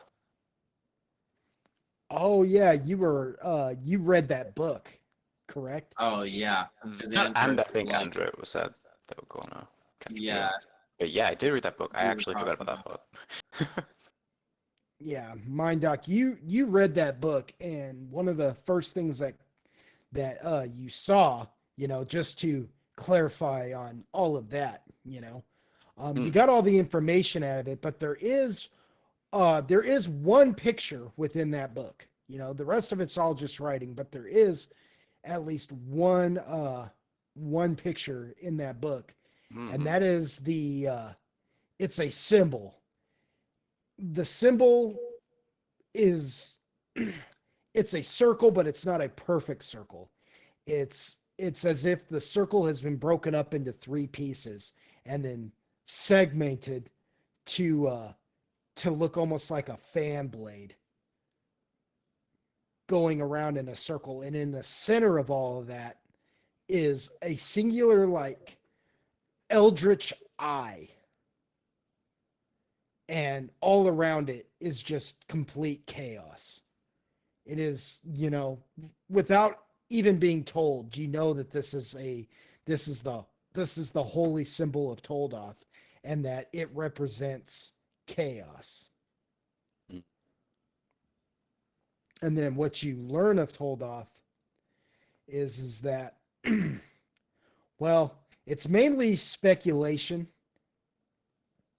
because of the the lost ages of Loxos. You know, it's something we haven't talked about in quite a while, but you know, Loxos has gone through several ages, and that there is a good chunk of those ages that um there is really no written record to confirm nor deny any of its history. Most of the records and things like that and things of that nature are either word of mouth or the very few records that have been unearthed to for research. So most information given about those particular ages are what you would call scholarly pursuit and speculation. But with that said, most scholars believe Toldoth to be uh, a forgotten god, um, much like the other gods like Pelor and Farallon, Zaris, Saint Cuthbert, uh, from your homeland, Ilona, Yandala, Garl Glittergold.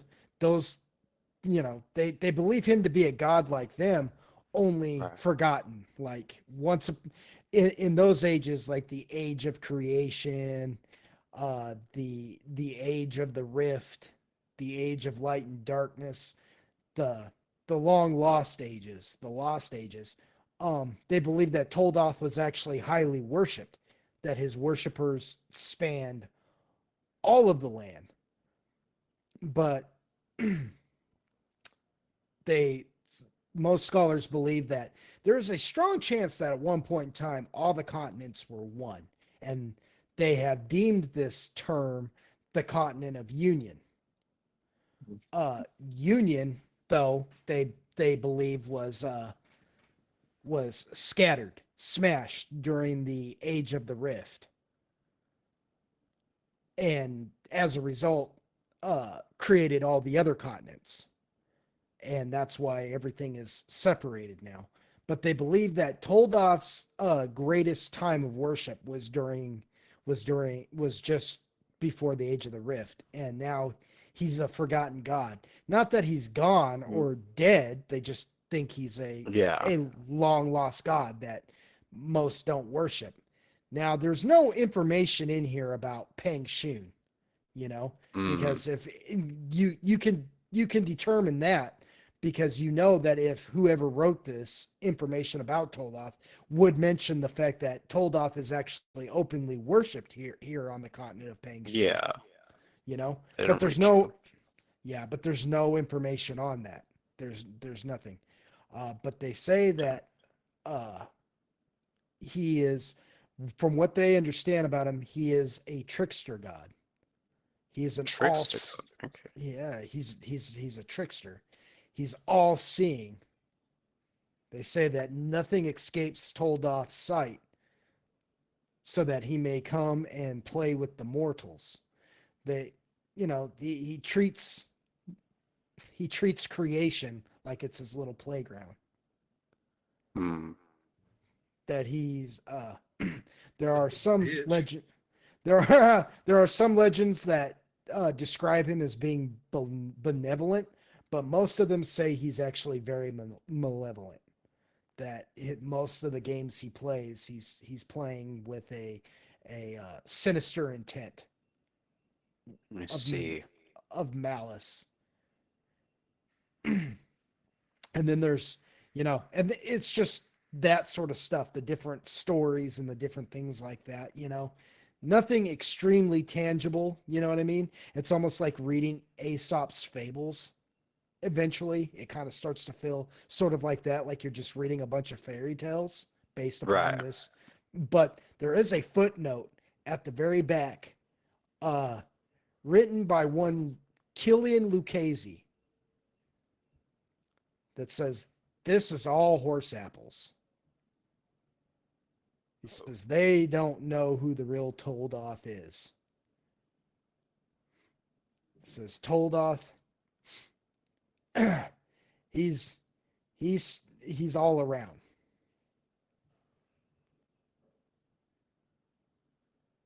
He says Hmm. I know the real Toldoth. He says I know the real Toldoth, and those fools woke him up. He's coming. I can't get him to quit talking to me. He never lets me sleep. He barely lets me eat. He keeps telling me to kill them. Kill them before they ruin everything. I don't dot dot dot. I don't want to be involved in this. I don't want to do this. Oh, in the name of Hieronius, please, please save me. Break me free from this curse. Blood.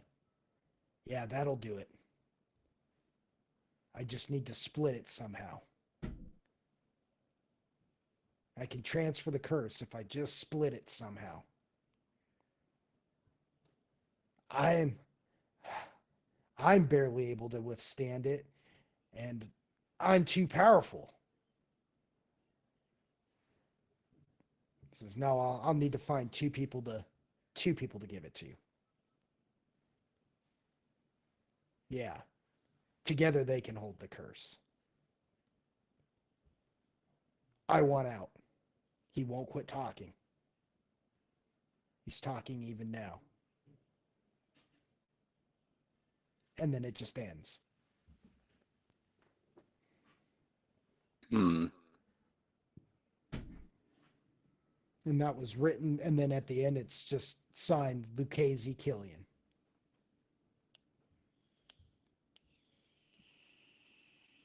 After holding the book and taking some time to kind of absorb that, Mandok asks Android, "Youth, are sure this is a good source?" Now, Android, now you remember you had a hard time reading this book because it was in a lot of languages you couldn't understand at the time. Right.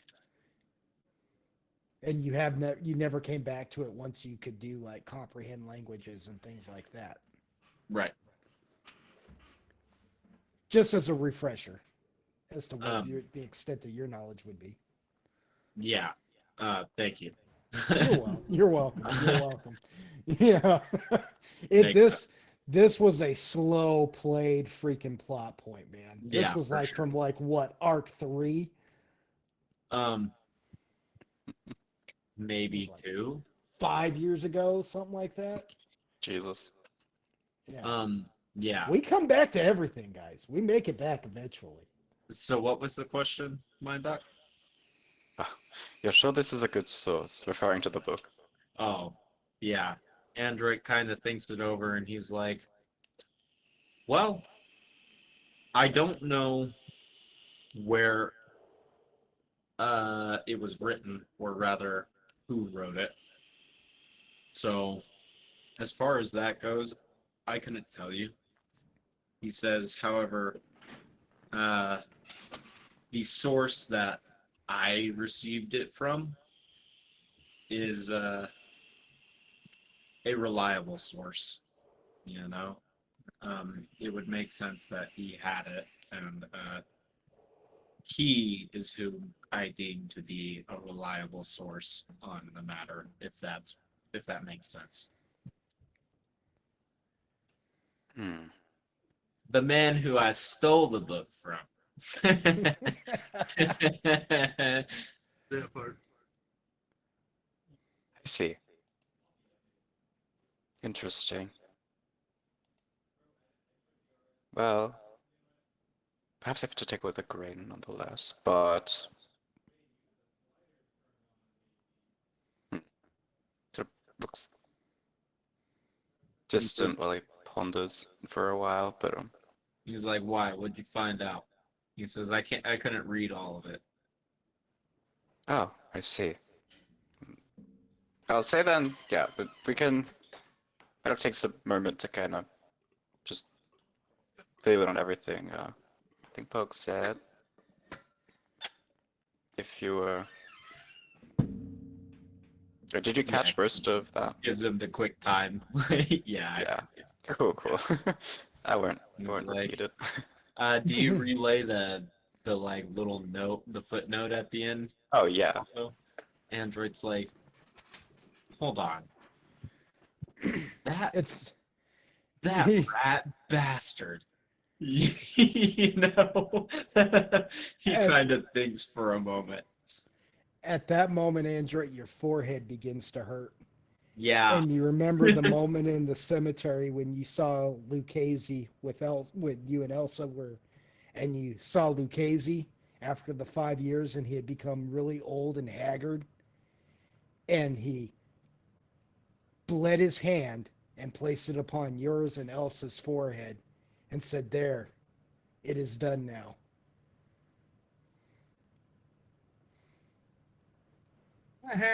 yeah. He's like, son of a bitch. You got syphilites transferred. Yeah. Oh. Something occurs to you?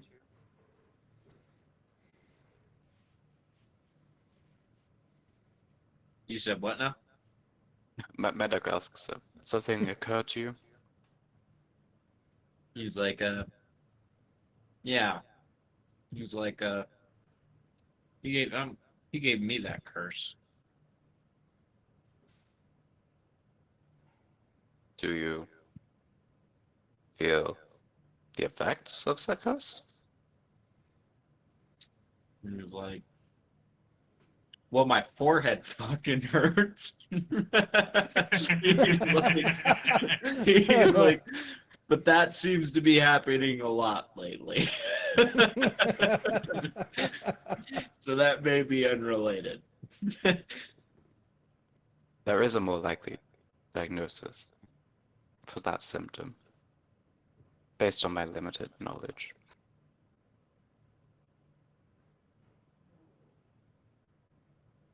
It's kind of Why like, do you suspect that you were past a curse? he says, because that dude, because he cut his hand open and pressed it on my freaking face. And this little girl, and he's like, that, and she was like, following us for a while too. She was like, I don't know. I don't know how quite to describe Elsa. She was A mascot. savage. She was a mascot. That's what she was. Absolutely. I see. He's like, Believe. he's like, I don't know for certain, I guess. I don't have any hard evidence, just a hunch, you could say. It's about that time that your shadow android goes, psst, psst. It's like, Paisano. Paisano, it's me. It's Biggs. Android feels a little sick for a moment. And he's like, excuse me for just a second. And he kind of like walks away for a second and he checks his shadow.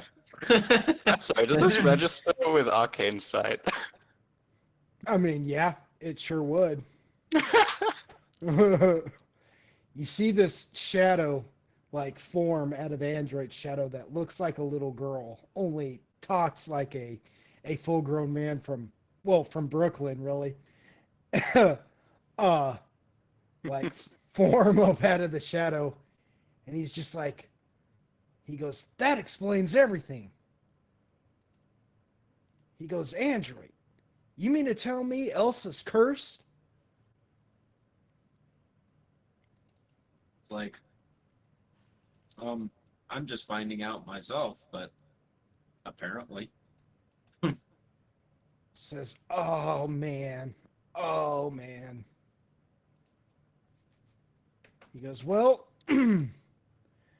I don't want to alarm you, but I think the curse is having adverse effects on her. What do you mean? He goes, well, he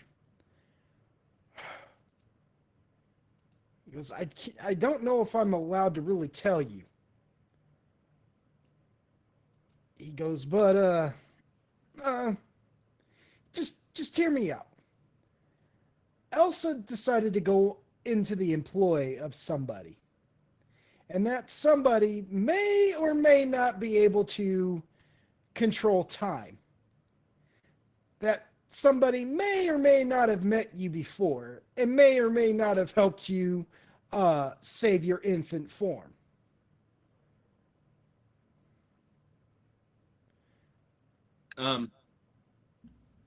He kind of narrows his eyes a little bit and he's like, I suspect I may know what you're referring to. He says, yeah, well, Elsa was there. Elsa's familiar with him. And he just showed up one day and said that he needed to get her away from the group. Capiche? And when he did, he didn't really tell her why. He just said that she was meant for something more. And so he may or may not be using her to do certain things, to influence certain things in what he calls the stream.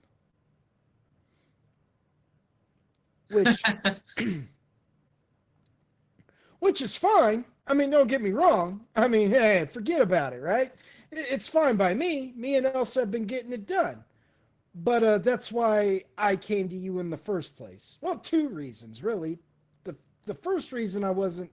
The first reason is because there is an issue with with what I saw at that church the time that we went there, right? And I felt compelled to warn you about it. And Elsa told me as much to come and warn you, you know, to make sure that the whatever that thing is that I saw that tormenting that poor SOB doesn't get away with what it's doing. You know? And I was just kind of hanging out, waiting for the moment to explain it to you, so when we get back, we could go take care of it. However, there's the other thing that I was kind of debating on whether or not I was going to say anything to you about. But since since you're talking about, you know, the curse and stuff, and you and her being cursed and all, um, yeah, she's acting funny, Paisano. She's like talking to people who aren't there. She keeps Is this telling. one typically listing in our conversations? Shall I banish it? You know, right, like, did you just like ask Android that? Yes. Android kind of looks over his shoulder and he's like, hold on. Just hold on 1 second. Like, you know, gives you a little side eye and steps off just a little bit further. Looking more disconcerted than usual, Mando kind of just takes a step back and observes. He's like, don't, this is a new occurrence, but just one moment. Let me see this. Elsa. He says Elsa's Elsa's kind. doing what now? Huh? She's talking to somebody.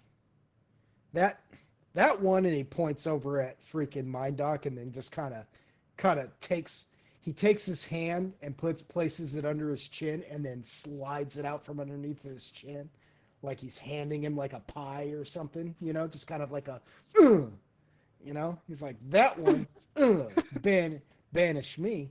That one though, what he said, you know, when he was explaining the book to you, this Lucchese guy, saying very that quizzical. he's hearing things, or he was, and then he gave it to you and Elsa.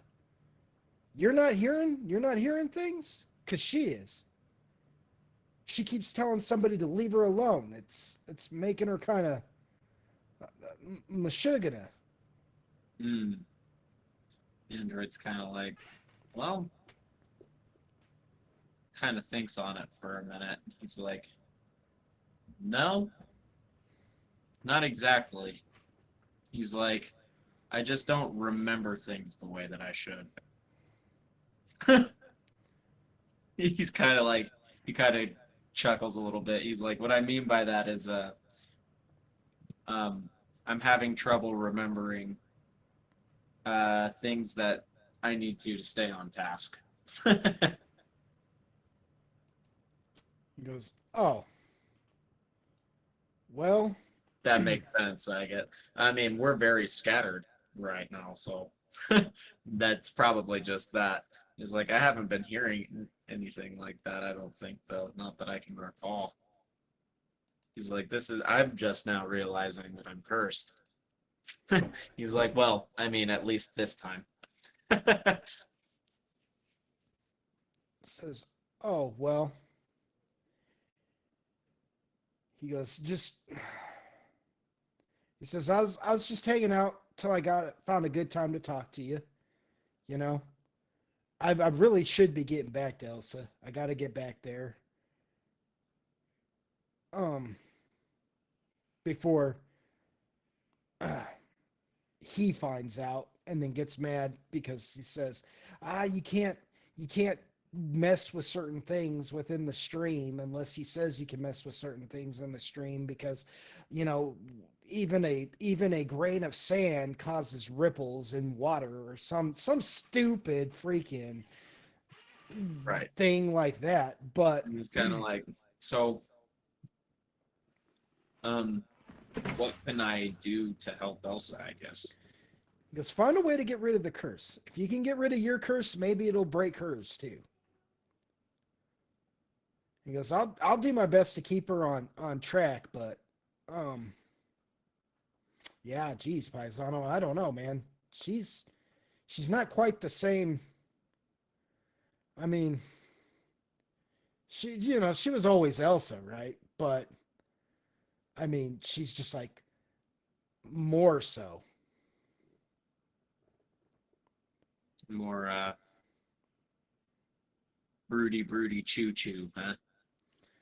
Yeah. Yeah, something like that. Something like that. Tearing up her dress, that freaking Sebastian got her. Yeah. Yeah. This is when you get back, go handle that at that church, that clergy of the Golden Sword. He's Oh, like I the know. one, that one, Clergy. the bald guy. Ah, the bishop, I guess. Yeah, he's the one who I saw the thing tormenting. He's where you're gonna want to start. Because I don't know what they're planning there, but it can't be good if they got things like that hanging out with them.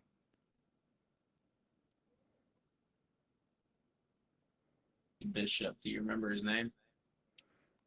He goes, no. Shit. He I might goes, have it somewhere. he's like, no, I don't remember his name. He goes, I don't even know if I knew his name. He's like, I got some scratches of paper somewhere. I got some notes on that. He's like, I don't even know what that thing was, but it was terrifying. It was like a woman, but she had these like wings and ugh. It's no good. Yeesh. Like there was just fire and sex. He's like, and not even in the good way, Paisano. No. He's like, yeah. And a shadow. He's like, so, yeah, stop that. But get that curse lifted off of you, or at least figure out a way to do it. Because if we figure out how to get rid of yours, at least we can figure out how to get rid of hers. He goes, it's just a matter of time before she starts tearing through the stream.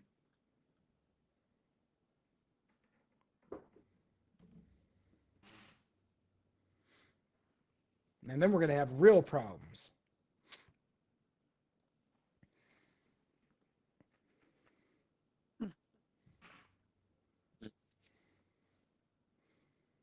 Says, all right, well, I'm taking off. Okay. He says, I promise I won't hide out in your shadow no more. Oh, you're good. Just weird.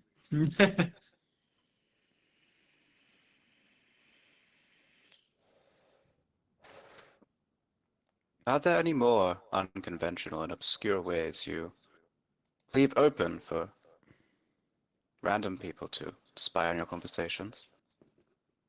His anus. So Biggs is gone now, and Mind Doc is now asking Android this. Mm-hmm. Is that right? Yeah, Android is Biggs like, just kind of faded.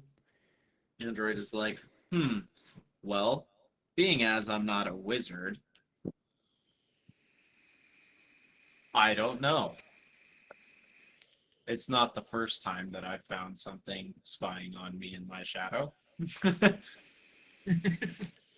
Henceforth, why I tend to check it.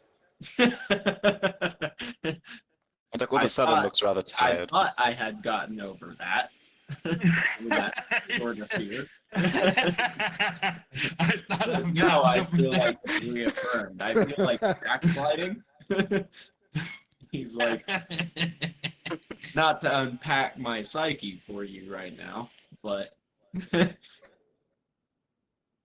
that is one thing I wish was locked in the ice. It's not though. It's only reaffirmed by it.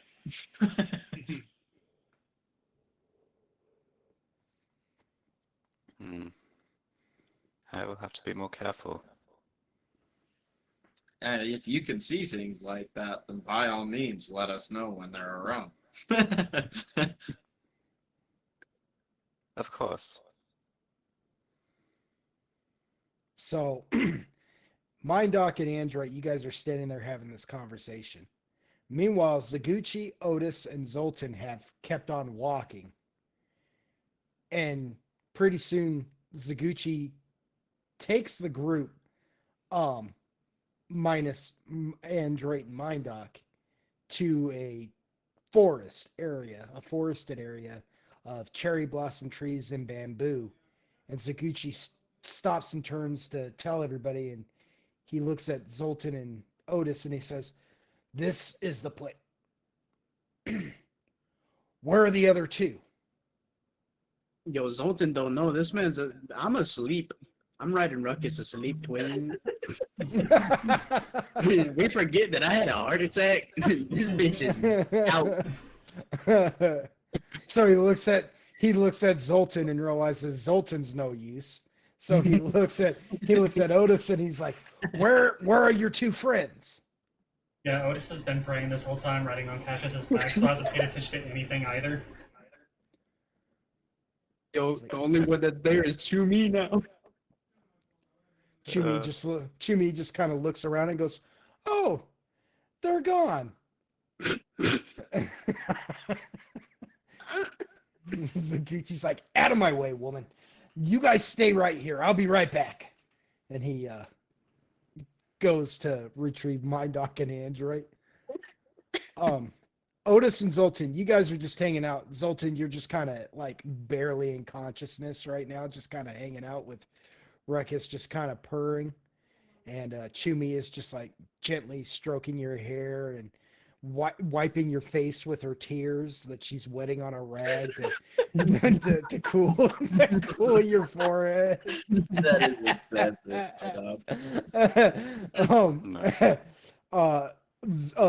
Otis, you're over there praying to Obad High, and Cassius is just like trying to stay alert when you guys hear a psst, psst from within the bamboo. Psst, over here. What? Otis kind of looks up and looks over to where that's coming from. Psst, come here. Before he gets back, come here. Otis just kind of stares at it and then goes back to praying. What does Zoltan do? He's gonna side eye it and be like, "Nah, I was told to stay. I'm too lazy right now." It's like, Otis is gonna kind of lean down to Cassius, like, "You decide whether you want to go over there or not. I don't care." Praying. Cassius is like, "Unless you tell me to go over there, I'm just gonna wait and see if it comes out of the forest. And if it comes out of the forest, I'll kill it."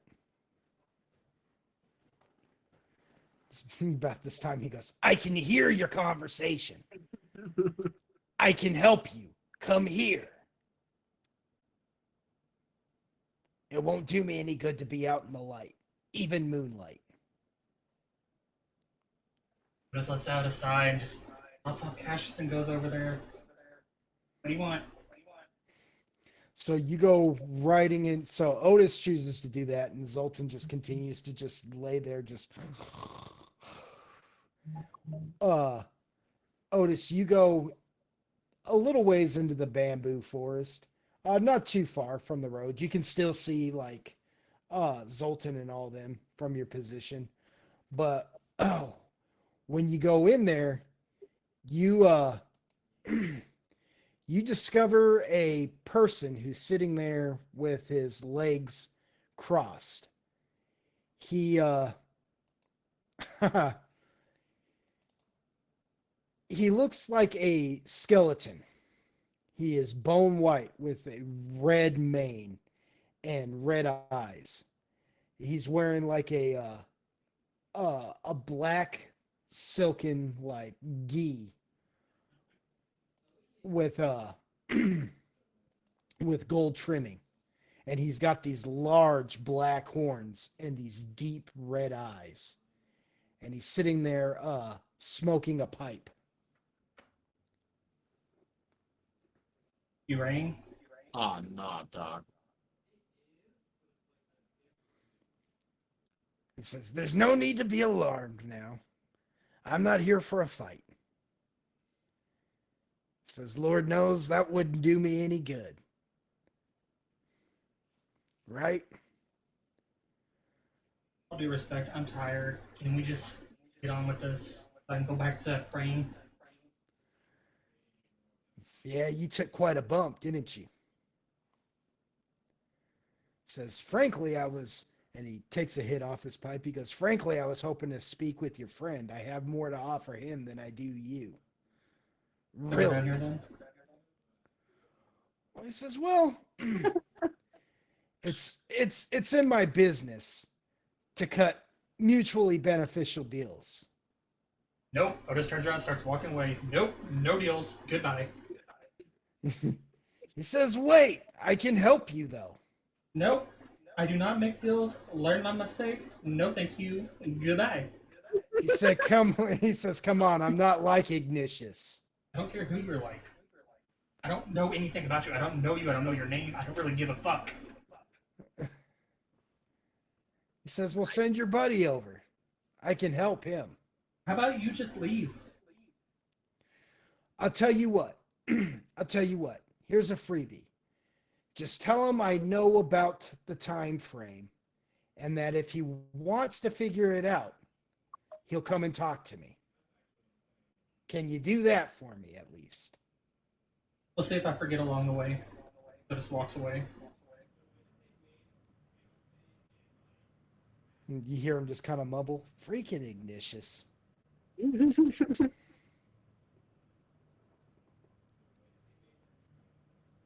So I'm guessing you do not tell him about the about that at all, right? You don't Tell him go about over what to- now? You don't go over to Zoltan and be like, "Hey, there's a pack devil over there that wants to speak with you about your time frame." What are you talking There's about? I didn't see no pack devil. Yeah, exactly. Huh. What's that? What are those? Huh. Otis, nope, no way. So while Mindoc and Andrew, you guys are having a conversation, you guys see Zaguchi come walking up and be like, "What are you guys doing?" Well, we were chatting and following along, and then something started to join in that was hiding in my shadow, so we took care of it for a moment. I'm sorry, we lagged behind. He I'm takes glad you in found us. he takes in that full sentence and goes, "You know what? I don't have time to unpack any of that. Let's." He's like, "Come on." He goes, "We're running out of time." He slaps Mindoc on the chest and like gives him a finger, snaps and gives him a finger gun. He says, "True magic. Stick with me. I'll show it to you." No, not this They start bullshit walking. again. Me about to start taking more notes. Max kind of looks at him incredulously and then just kind of like, timidly follows along, expecting something to happen. Eventually, Saguchi brings you guys back to where Zoltan and Otis are, with Zoltan passed out on Ruckus, with Chumi wiping his face with her tears and everything, just sitting there, just kind of sniffling every once in a while. God. He's gonna be okay. You're gonna be okay. And Otis sitting there praying on Cassius's back, with Cassius looking in the direction of the bamboo forest, kind of tense. Saguchi like comes walking up and he looks in the direction that Cassius is looking and goes, "What do you see, bird?" Cassius says, "Never mind. It doesn't matter. And I'm not a bird." Something that we should probably be wary of. Is all Otis is going to say.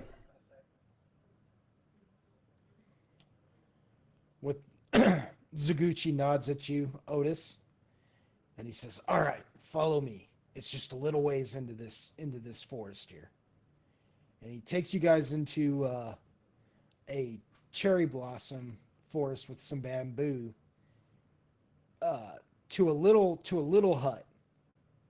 This hut is made out of wood. It's very like inconspicuous. Nothing really special about it. It's just this little wooden hut by a small babbling stream. And inside there, the hut in of itself isn't very big either. It looks like it's just big enough to hold like one person, and um, it's in fact it's so small that you can see. You don't have to even like peer inside too deeply to see the singular figure sitting in the hut, and you see this Kuatoan sitting there, um, who, judging by his garb, you can tell he's, uh, I don't want to say he's like extremely important, but he's not, um, he's not like your average Kuatoan either. He wears like a cloak and this like bone headdress, and he's sitting down cross-legged, just like in some kind of deep meditation. And now, Kuatoan are like frog-like people. They either look like frogs or fish, or like a combination of the two. I mean, they're kind of unsettling little guys. They're only like 4 feet tall, and they typically have anywhere ranging from green skin to blue to like tan. This one in particular happens to have tan skin as he sits there. And as you guys approach, his eyes open and he looks and he goes, "Oh, the cursed ones, yes? Yes, the cursed ones. I am a Kuatoan alienist. You brought curse. Yes, you spoke with something dark, deep and dark, didn't you? Didn't know that when you poke your head into the bear's hole, sometimes the bear is home, yes?" Yeah,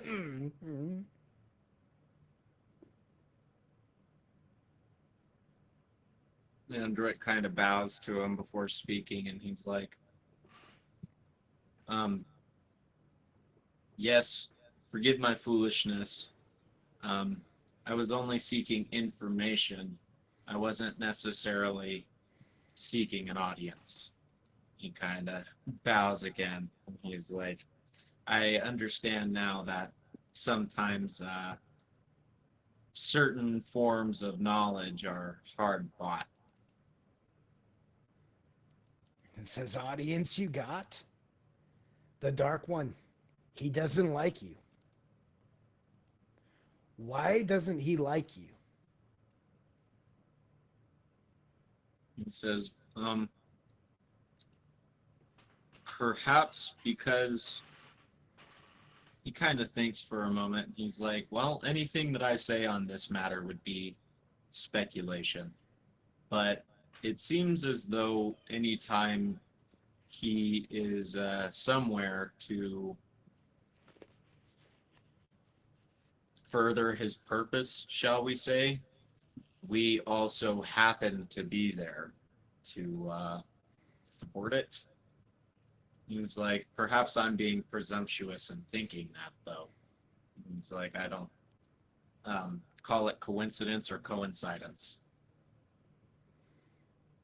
It says, "Thwarted, huh? Interesting."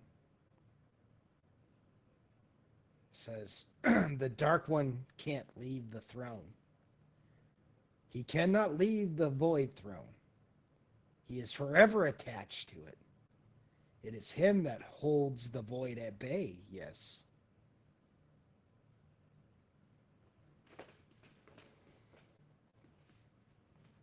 You think? You think that... Do you think that he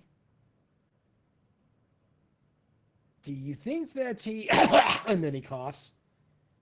He goes, sorry.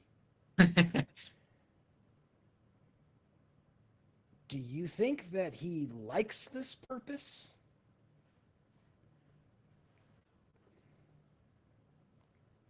Android kind of thinks this question over, kind of. You can see it kind of like crawl across him for a second, and he's like, um, I don't, I don't think I am bold enough to say. He says, however, I think it's not about liking it. Why did he Sure. choose you? Mm. Why did he choose you? I Kind said of. he doesn't like you, but he is the Dark One. He doesn't like anybody. He doesn't even like me, and look how pretty I am. Yeah. He kind of scratches his chin and he's like, choose me for what exactly? Ah, That's what I'm. you figure that out, and you'll figure out the game you are playing. He says, exactly. He says, so And as you I don't begin know to what it's about. as you begin to talk to him, he just like rolls his eyes back into his skull, Oh, lifts his head up, and goes, oh shit.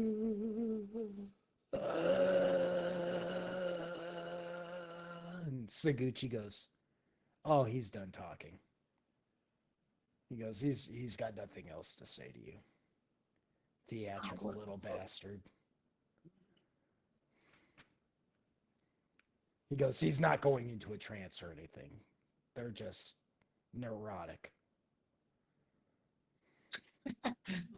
And that's when you hear him go, "I am in a trance." He goes, "Oh yes, you're quite entrancing." Says, "So you have some kind of beef with Toldoff. Toldoff has some kind of beef with you. And as a result, you're his chosen one." And you kind of like when he says this, you see this kind of like expression come across Android. Like he furrows his eyebrows and he rolls his forward or his shoulders forward, and he's like, "Man, you know what? He picked it. Like I didn't choose this. Like I didn't necessarily set out for this. Like I didn't pick this beef. He just started picking on fucking me one day, me and Tyrone, and like." I'm, It's like I've been trying to figure this shit out since. I've been trying to shake it since. Saguchi looks you up and down and Because it's like a visible frustration. yeah, It's like it's been years that I've been fighting this, and I don't even know why, other than I don't want this. You know. Zaguchi like eyes kind of narrow at you as he inspects you, kind of looks you over, says, "I believe you. I'm pretty good at reading people, and I trust you. I don't know why, but I do. Maybe it's because you fought so hard to save the life of Mazaru, and you didn't even know you were getting played. Mind you, that's no fault of your own. I got played too, if you remember."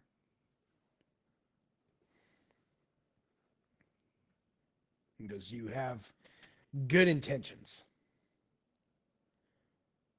He says, I think you'll make the deal." And with that, he draws his sword, and the little like ice creature comes from it. You know, the little ice wisp that seems to be attached to his blade. Right. And he begins speaking to it in a language that Do any of you, by any chance, happen to know Abyssal? Yeah. That's me. Do Have you know five Abyssal, cats. Mind Doc? Yes, You indeed. do? Okay, so he begins to speak to it in Abyssal, and you're the only one who catches this. And the little ice wisp demon esque creature, he's like, Zaguchi's like, I trust him. And it's like, so? So what? He's like, so?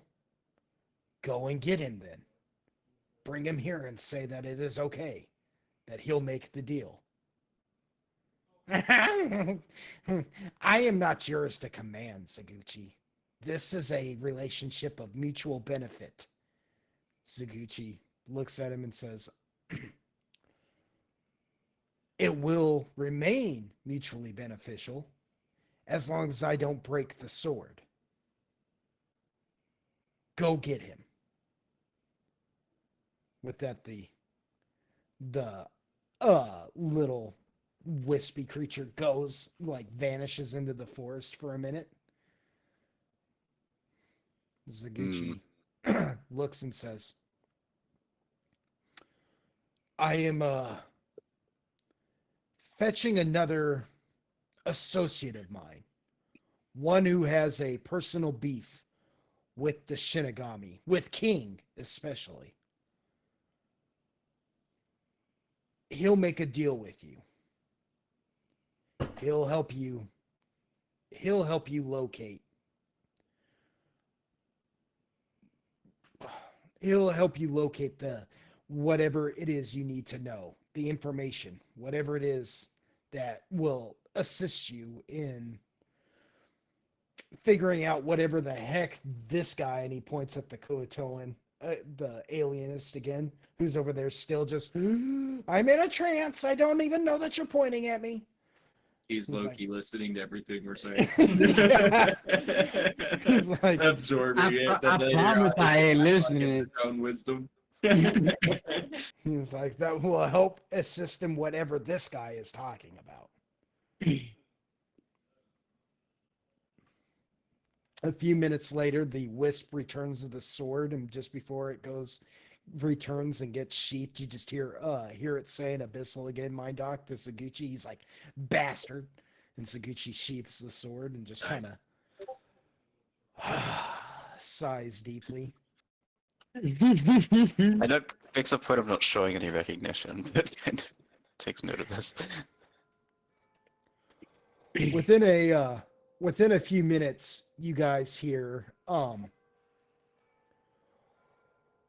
the what is it? Sound of large footsteps marching in your direction. They're just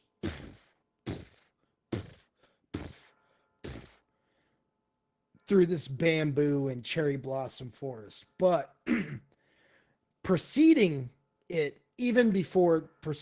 sound, even before it even reaches you, you watch as the cherry blossoms and bamboo begin to freeze and frost over. Not turning directly into ice, but almost as if they have received an early morning frost. You know? As a very large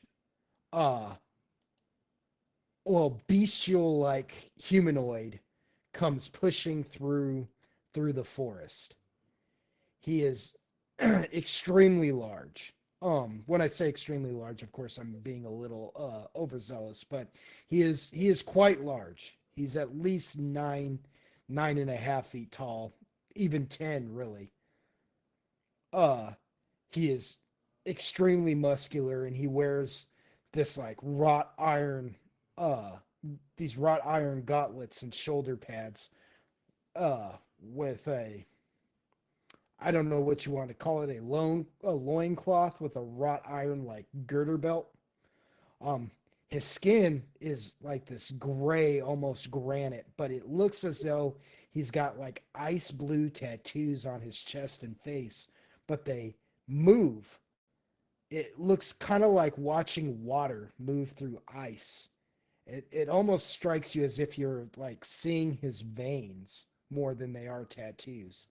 Again, he's very bestial. He looks like a cross between like a lion and a wolf, and he's got two large silver horns with one center horn in the center of his forehead that just curls completely back.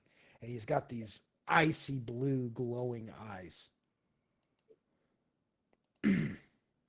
um Z- Zaguchi takes one look at him. He says, "Oh, ambush!" No, Nice. he says, "I introduce to you Shuten Otakamaru, Lord of the Oni."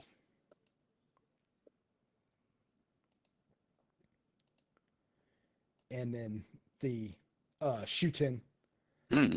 looks in your guys' direction, and he bows, not deeply, but gives you a customary bow. And he says, "Greetings." Yeah, in that case, I guess Android kind of eyes Zaguchi, and kind of looks at the rest of the party too, gives them kind of a side glance, and then returns his same sort of customary bow. But he's like cautious. Says Zaguchi, after you're done bowing, he takes that as the sign to begin speaking. He says, "Zaguchi tells me that we have a common enemy in the king." He's like, "I can't stand Oni," and spits on the ground. And when he does, it just like hits the ground and turns the little patch the spit hits to ice. He Hmm. says, "And that king especially, thinking just because he's got a sugar daddy in the form of Toldoth that he can run his mouth, the twerp."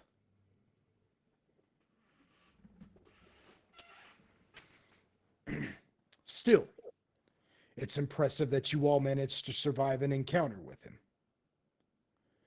I am listening to your terms. What can I do for you? Hmm. Kind of thinks for a moment. He's like, well, it seems as though I have a curse yet again that I received that seems to be related to Toldoth. And it seems to be a two-part curse, if that's the right terminology, I suppose. Um, Rather, another person has half of the curse. He says, if you could, he says, I think that has something to do with, you know, what I'm looking for. He says, but he's like, what exactly is going on here? He's like, pardon my ignorance. What is going on here is that we, the Oni, have been at war with the Shinigami for far too long. They think that they are the premier of the demon tribes. But oh no, oh no. Not they are nothing compared to the Oni's might. And don't even get me started on the Tengu. Those silly little bastards. Oh no. They will learn their place. And since you have survived an encounter with the king, I now know that you are quite capable. So I want to help you find him and eliminate them. once and for all. In exchange, you will do something for me. Hmm. And what might that be? Well, it has come to my attention through Zaguchi, and when he looks, Zaguchi's not even there. He's just kind of like bounced again. So Of he course. goes, oh, he does that. It has come to my attention, though, that Zaguchi tells me that one of you is the chosen one of the Dragoon. Which one is it? And he points at Zoltan, who's passed out on Ruckus. He goes, I hope it's not him. I'm gonna side eye him with that one.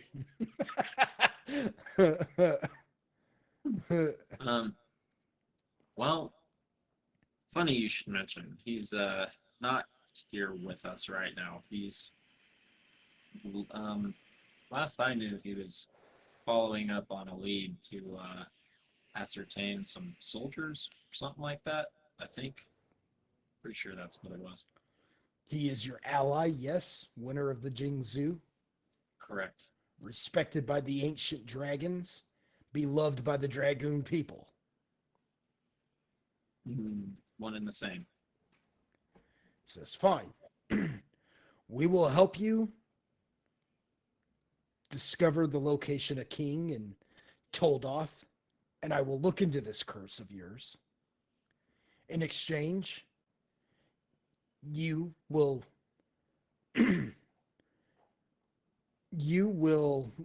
what's the word I'm looking for? Dang, man. I just blanked completely. That's been happening to me a lot tonight. You will inform the chosen one that he is required to take him and the Dragoon army and declare war on the Six Demon Shogunate and be done with them and the Tengu.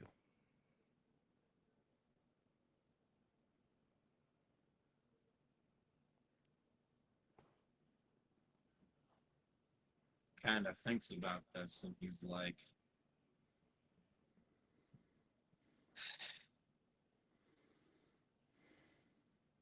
sighs. Kind of like, he's like, may I request an audience with my others, with my friends, I suppose, before I'd make this decision. Says, hurry up. He kind of turns back and he's like, turns back to Mindock and I guess Otis, if Otis is around. Otis has been paying real close attention ever since the mention of making a deal has been brought up. Yeah. That's why Otis he's thought like, that the freaking Pack Devil was going to be walking in, so he was ready to just start attacking immediately. right.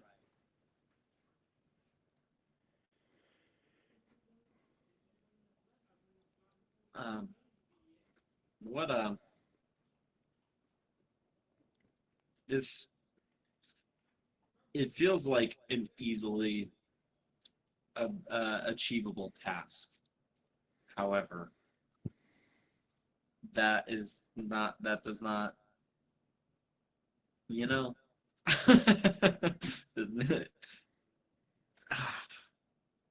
What a thing to ask us to do. It was like, How confident are you that we could actually complete this task? well, Uquill is kind of acquiring an army right now.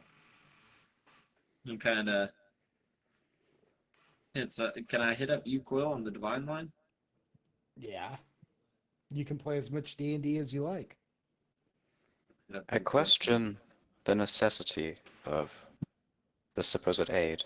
It seems many request your time in exchange for minor favors. You get used to it. You can only do so much. Fair enough. That's a good point. However, again, this feels like an easily achievable task for one. And for 2,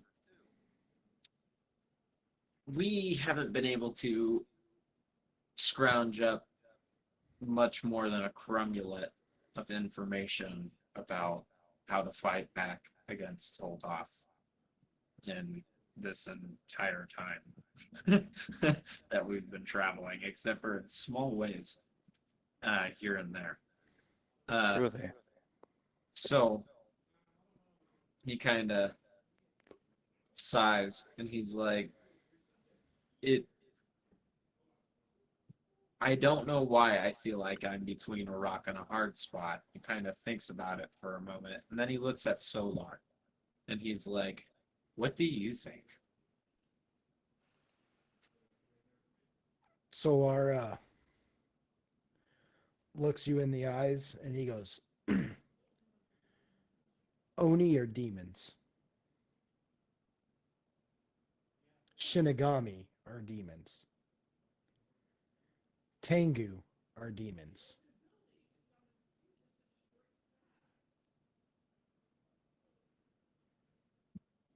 Tengu are demons. So if we take the dragon army and declare war on the Tengu, is that what he said he wanted us to do? He wants you to declare war on the 6 demon shogunate. On the 6th demon shogunate. Oh, And that's in doing so, you'll eliminate the Tengu. He says, but what he says it's demons trying to enlist our help to destroy demons. it's like, right. Which is kind of thinks for a moment. He's like,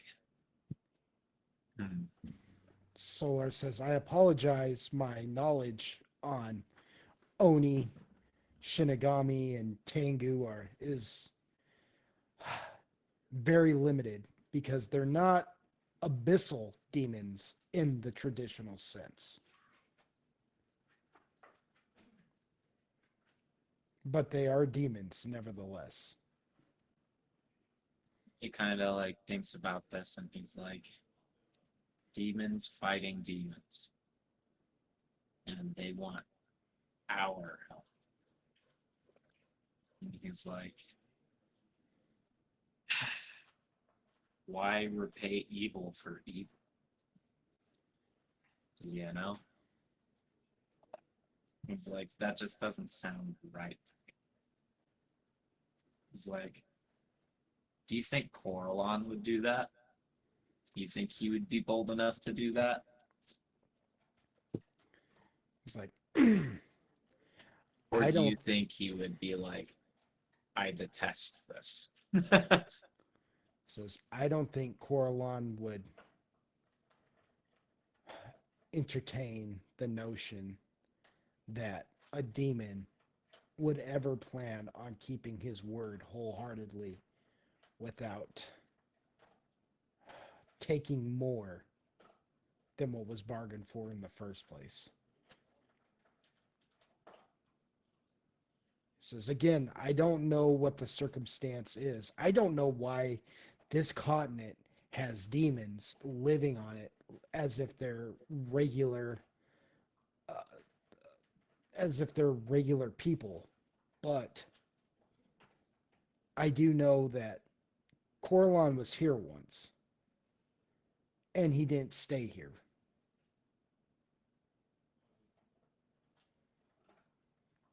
He says these folk are very formal. They're extremely formal. But it's almost like this strange politeness. It's like they're capable of being rude without showing that they're being rude.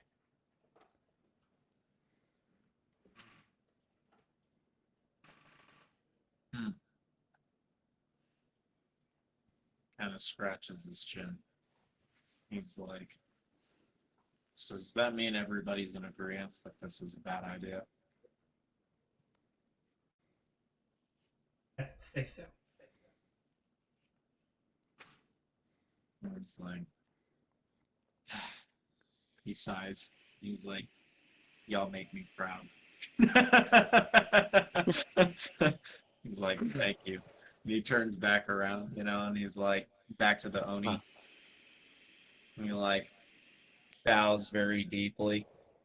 And he's like, um, as tempting as it might be, I am afraid I'm going to have to decline your request.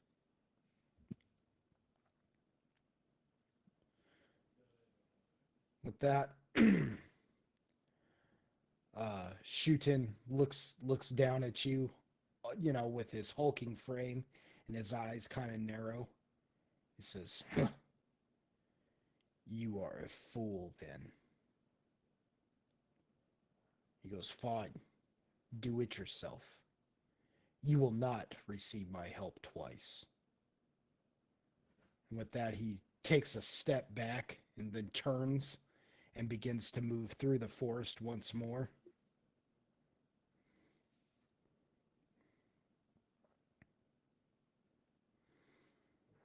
Um, with that, we jump back to Uquill, Agaragis, and Crow. Uquill, you approach the tea house that the Feng Zhan are guarding, and the first person you see, as other than just the actual like Fei Zhang mercenaries, of course, um, you see Kung Po come running out to you. He's like, "Oh, buddy, you're alive!" He comes running up to you and just like gives you a goes to give you like a big old pat on the back, but stops short when he realizes that he's about to crush Agaragis, and he's like, "Oh, sorry, I didn't realize you had a growth coming out of your back. Does that hurt?" And he just kind of looks Agaragis over. He's like, "I think it's alive. Man, you might have an infection." I was just squawking at him angrily. He goes, "Oh, and it's got a bird growing out of it too. Gnarly."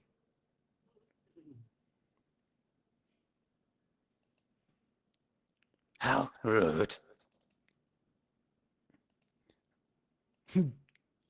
Kung Po just like his eyes just like freaking widen when he sees Crow talk to him. He's like, "It talks." He's like, "What's going on?" He just like looks at you, you Quill. He's like, "What's going on?" He just goes- sighs and he's like, told to come pick up some people here. He goes, "Oh yeah, we got our guys. Yeah." He goes, "Wild night, huh?" Yeah. He's like, "Yeah."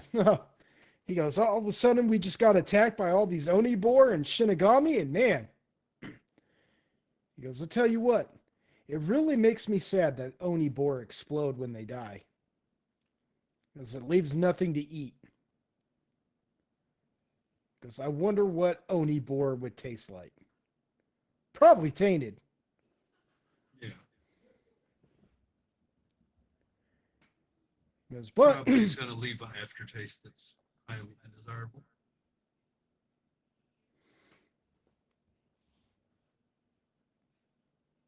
he goes, "Well, yeah, I mean," and he just kind of like motions. He just like looks at like a couple of the mercenaries, and he's like, "Get over here. Come here. He's like, "You guys, you're going to follow him." He goes, "Don't worry about it. I'll let I'll let the boss know that I sent you off with him. It'll be all right." He goes, "Don't disappoint us now. If you're going to die, die boldly." They're like, "Sir." He goes, "All right." He's like, "There you go." And now you have two Fei Zhang mercenaries with you, as well as, you know, Yucca and Crow and Agaragis. Two Fei Zhang Ronin, technically. And they are, they're They look just like panda men like the others, but they're just like wearing heavy armor, and even their like straw hats, you notice, aren't actually straw. They're armored as well and highly decorated. Poe takes a look at Yucca too, and he goes, "Holy crap, he's a big one." He goes, "Have you had him with you the entire time?" He's asking about what now? Sorry. About Yucca. Oh, with me? He's like, "Have you had him with you the entire time?" And he's like, looks confused now, like, "How did I miss that?" No, he's been off. He just kind of looks at Yucca kind of like awkwardly. Other? Yeah, because like, yes, I love being talked about like I'm not here. Please, please continue. With that, It's Poe's been that way. eyes, yeah, Kung Poe's eyes widen again. He's like, "Oh my gosh, it talks." Yes, encourage it.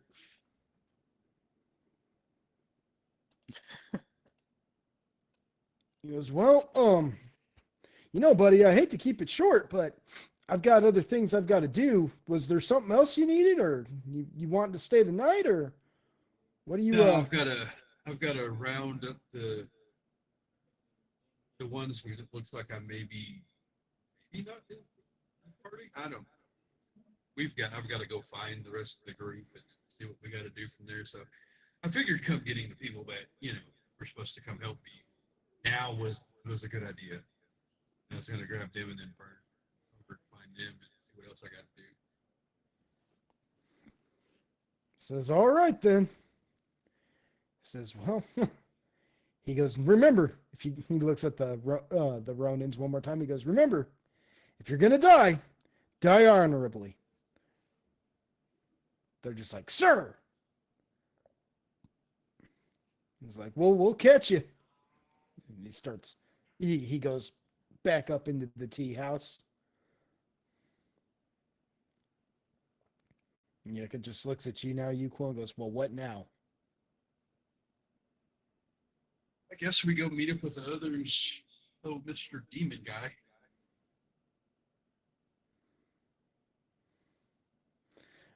As you begin walking, the Ronin like race up to catch up to you, Yuquil, and they're just like, "Sir!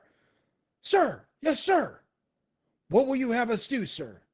You want us to watch your flank? Move ahead of you? What?" Calm. Whoa, simmer down, Scoot. Uh, uh, whoa. Yeah, whoa, calmate. Uh, yeah, just kind of like, just yeah, just watch, out for stuff for the moment, but for the most part, just chill out with the sir. Uh, "What do we call you, sir?" Will is perfectly fine. "Yes, sir, Yuquil, sir."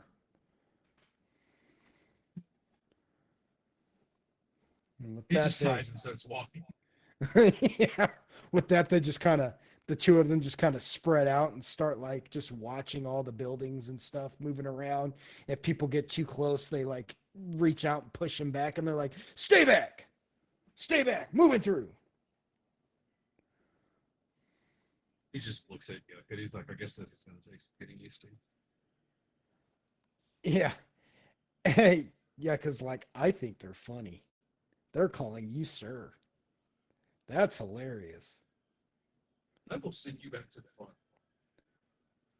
He goes, "I mean, no, don't do that. Anything but that." It's about this time that there's like an old man walking. Like he's like all hunched over. He's got like a cane, and he's like holding his back like it hurts. and he's walking across the street, but he's like moving in front of you guys extremely slowly, so slowly that it's like halted you guys, you know? And you guys have been pretty soon, like you guys, he's moving so slow that over time, it like you guys have been standing there for like 3 minutes, and he's only halfway across, you know? And eventually one of the Feng Zhang's like, "Sir, I will go move him out of your way." And he goes, "You quill, sir."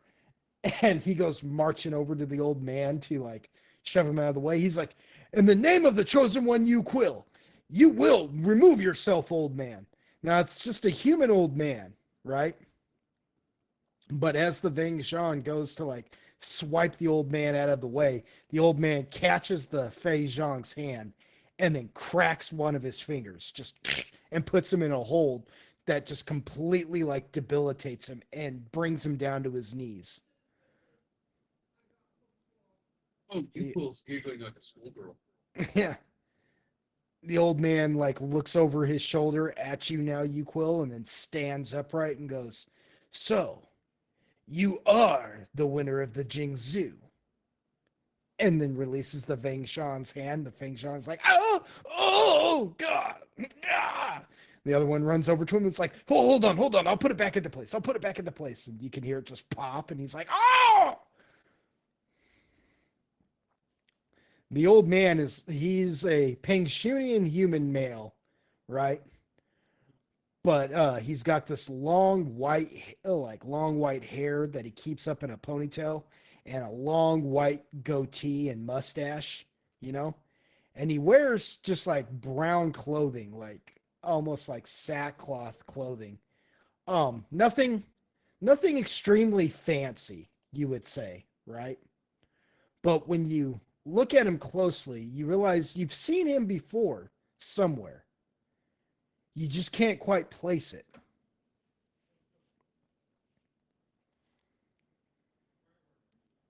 Okay. And he That's says, useful. yeah. He says, "You are the legendary winner of the Jingzhou, the chosen one of the Dragoon, correct?" Yeah. Euquil kind of just scratches his head. He's like, he's not sure he likes how he's addressing him. He says, "We met once before. I saw you at the competition after you defeated Master Zanye." Hmm. Okay. He says, "I am Grandmaster."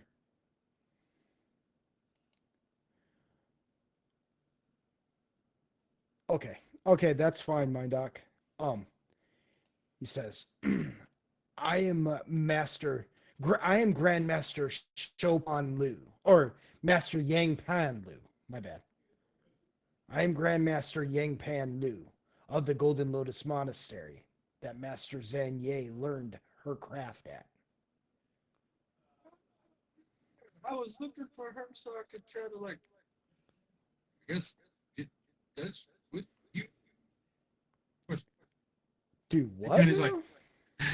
He's like, I think yeah, I was trying to find her so I could find out more about you. She kept talking about it. He said, "Yes, she mentioned you." Ah! Hold on, wait, I'm not sure if that's good. He kind of chuckles. He goes, "Haha, wise." He says, "Well, she had mentioned that you were in search of power. Yeah. Are you still in search of power?"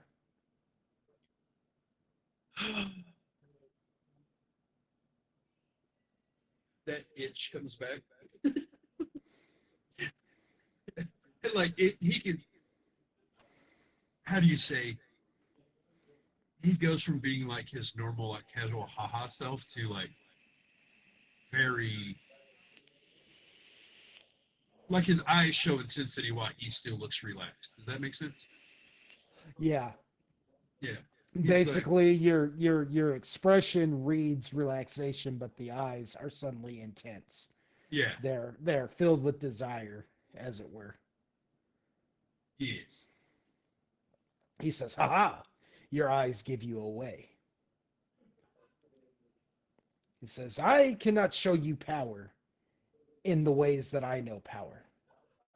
For the power that you seek is not the power that I have to offer. However, if you truly seek power, perhaps we can discover it together.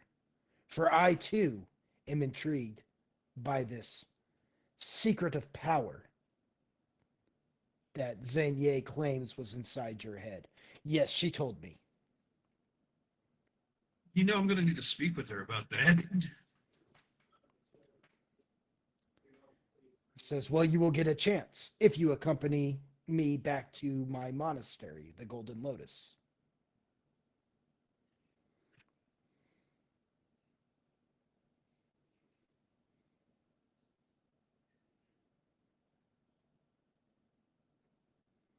Aha! This is what we call a conundrum.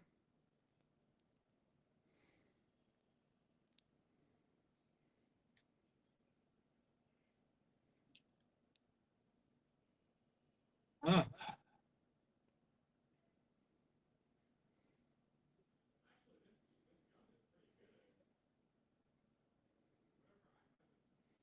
yeah. 1 second.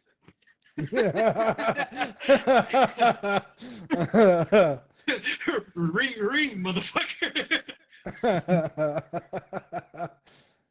And now And dry.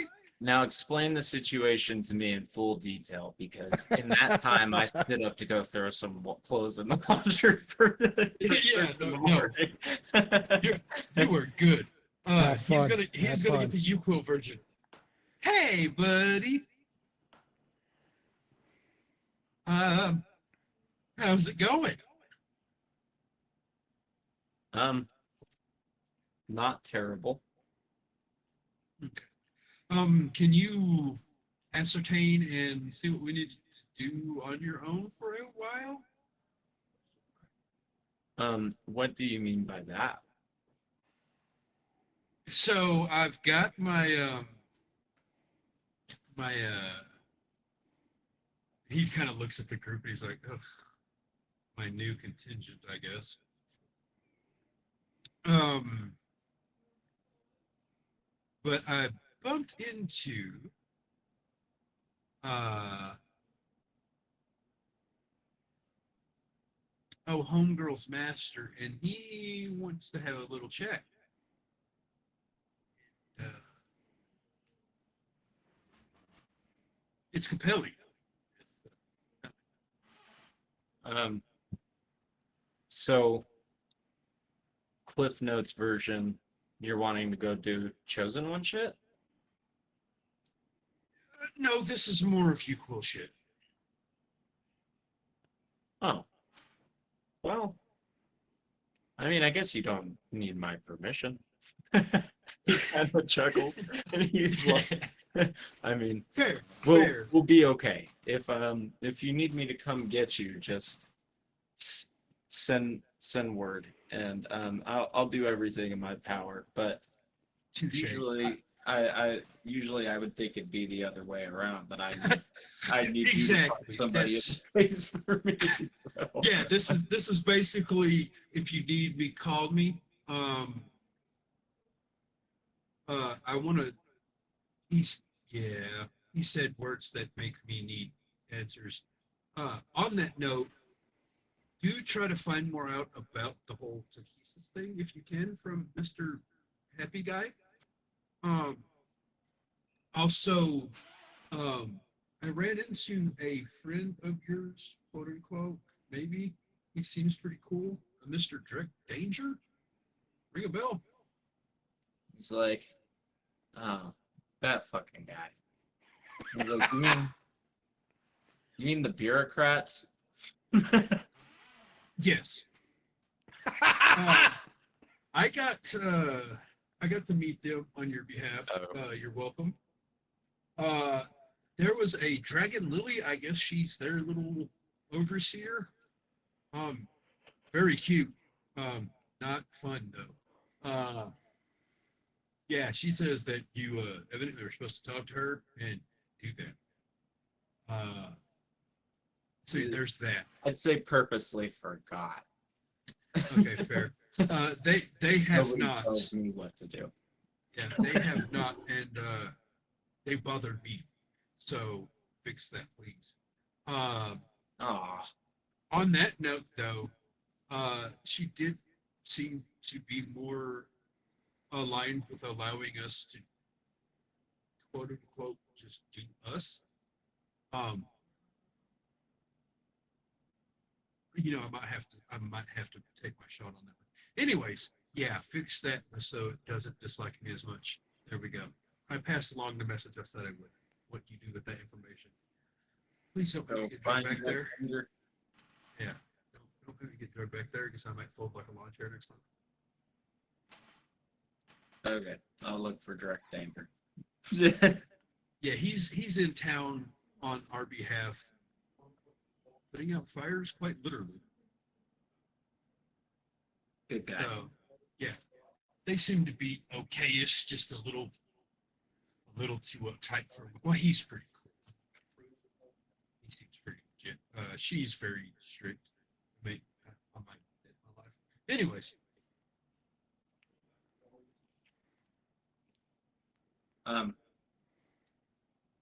Okay. Yeah, we'll do. I can do that. but yeah, if you need me, I'm gonna go figure this out real quick and group back up with you as soon as possible. Quick question. Is this post Oni conversation?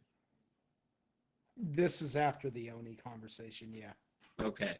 Android's gonna be like, if you see a big blue dude who spits ice and he wants you to take the dragon army to the Tengu, tell him that we don't negotiate with terrorists. Big blue guy spits ice. Don't negotiate with terrorists. I'll keep that in mind. He's an Oni, I guess. He wants us to pick a beef with the Tengu, and I figure for that most part we can let demon affairs be demon affairs. To be fair, I think we've quite literally started enough shit for one day, Yeah. which is rare, but maybe we should not do that more today. We can leave that one alone this time. Yeah. Check. All right, yeah, I'm gonna scamper on and see what this old guy's got going on. He literally just like broke one of these dude's fingers in front of me. It's hilarious. So yeah, I'm interested to see what's going on here. A girl worth fighting for. Yeah. Well, can't blame you for that one. You do you. Touche. Android over and out. 10-4 Roger. Roger. So you get done with your conversation and turn to face Yang Pan Lu again. And he looks at you and he goes, "Is it decided? Will you be accompanying me to the monastery or not?" Yeah. Yeah, I guess I'm rolling with you. To see what's up. Says, "Very good." And he bows. He says, "Come, let us talk for a while we walk to the lung that will transport us home. Okay. I have much that I want to ask you about the ancients, if you can remember any of it. Which you can't. Yeah. You was just gonna look at it and be like, that's not good. And you guys begin walking there. Um, Going back to Android and the rest of the group. Um, Zaguchi comes walking up and he goes, I I sent one of my messengers to retrieve your friend and he wasn't there. I don't know how capable he is, but he may be in some sort of danger.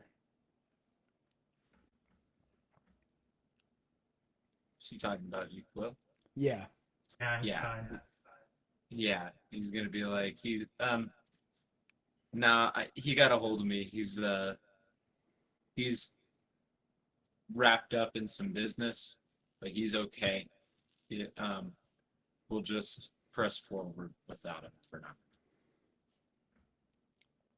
Zaguchi looks around for a minute and he goes, did things not work out with Shuten? And raises an eyebrow at him, and he's like, um, we're making a concerted effort these days to not make deals with how you say demons. With that, Saguchi looks actually impressed. He says, good for you. He says, deals with demons. And he kind of looks at his sword gravely and he says, they don't always work out the way you think they will.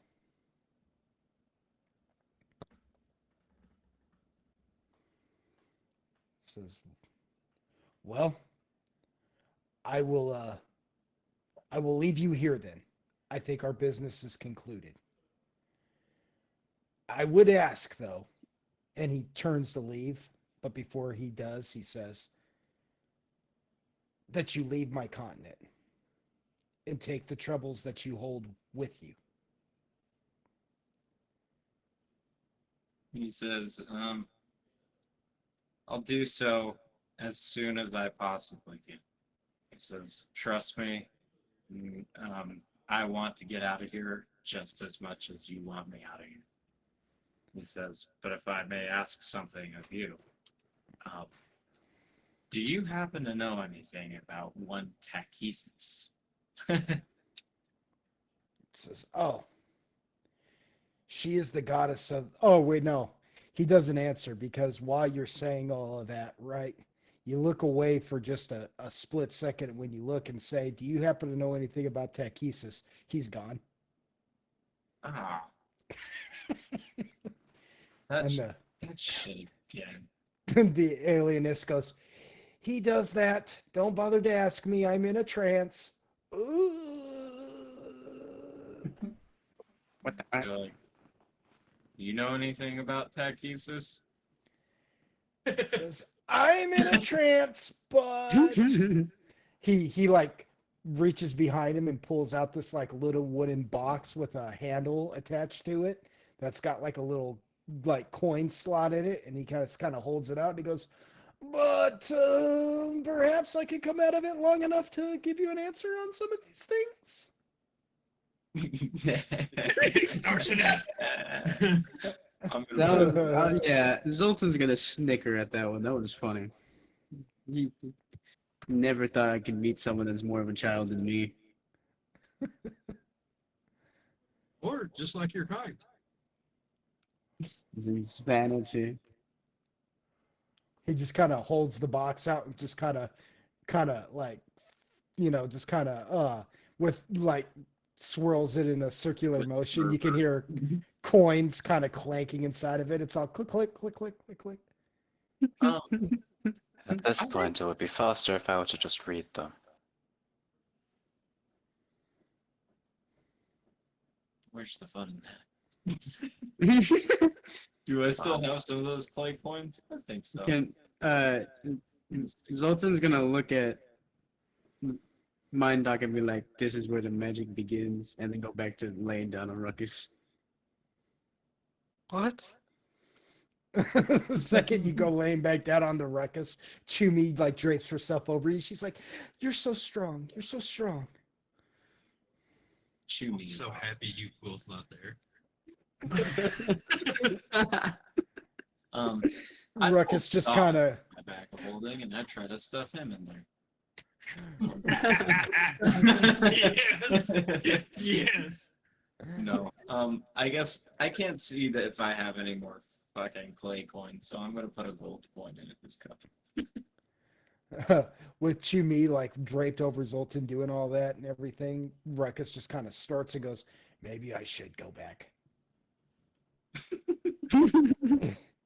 he's like, I keep eating. If this woman keeps it up, I'm not going to be able to eat for a week. You drop one of those gold coins down in there, and the clank of it sounds like actual metal, and the alienist's eyes pop open and his head just like leans forward and he looks down in it and he goes, "That's gold."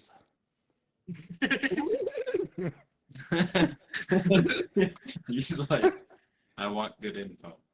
He's like, "That's actual gold," he says, and it literally, a glob of drool just comes out the side of his mouth and drools down in a long string all the way down to the ground before finally breaking and just plopping onto the ground with the whoop. He's like, "Ah." He's like, "Ah, yes, Takesis, I see it now." And he's like, "Hmm." He goes, "You must find the gate. The gate is her vision. In her vision, you find the gate. From the south, she sleeps and travels to the north of the gate to wait for her shining prince. Her head lays in the north, while her body lays in the south. Only at moonlight may the gate be open. Find the north and travel the star road to the south. There you will find Takesis." And then he goes back to clinking the coin. "Oh my gosh!" And he's like trying to get it out now. He's like hitting the box against the freaking deal. Poof, poof, against the floor. Poof, poof. He's like, "Why did I make this so stinking durable?" Poof, poof, poof. In her vision, you find the gate. In the south, she sleeps. Travel to the north of the gate, waiting for her prince. Her head is in the north, body in the south. Only in the moonlight can the gate be open. Find the north and travel the star road to the south. There you shall find Takesis. Android's like saying that into his brain. Yeah. You Quill, you hear every word of that. Just out of nowhere, you're all like traveling with Yang Pan Lu, and all of a sudden you just hear Android just start saying all this stuff in your head. Hold on, run that back. He's like, I have that written down. Don't worry. I'm trying to get my notes to fucking type it. I can. Yeah. I was typing in Discord instead of on my notes. What? Like I wasn't in the actual text, so like it was just Right. over top Discord, just being stupid. So I just like Okay, I get you. dumb shit. I'm like, oh fuck. That's the problem having like 35 tabs open. You forget which one you click. Nah, I feel you. Android, it's about this time that you hear bzz, bzz, or you hear a bzz, bzz, but you feel a humming in your pocket. Bzz, bzz, Humming. bzz, bzz. Yeah, it's like a buzzing, like a Oh. vibrating. Bzz, Android's like, bzz. oh no, it's the mirror. And he pulls it out of his pocket. Yeah, it is the Yeah. Clamshell mirror, isn't it? Yeah. He's like, it oh sure no, is. Sebastian's gonna be so mad at me. He like reluctantly opens it and he's like, hey. Look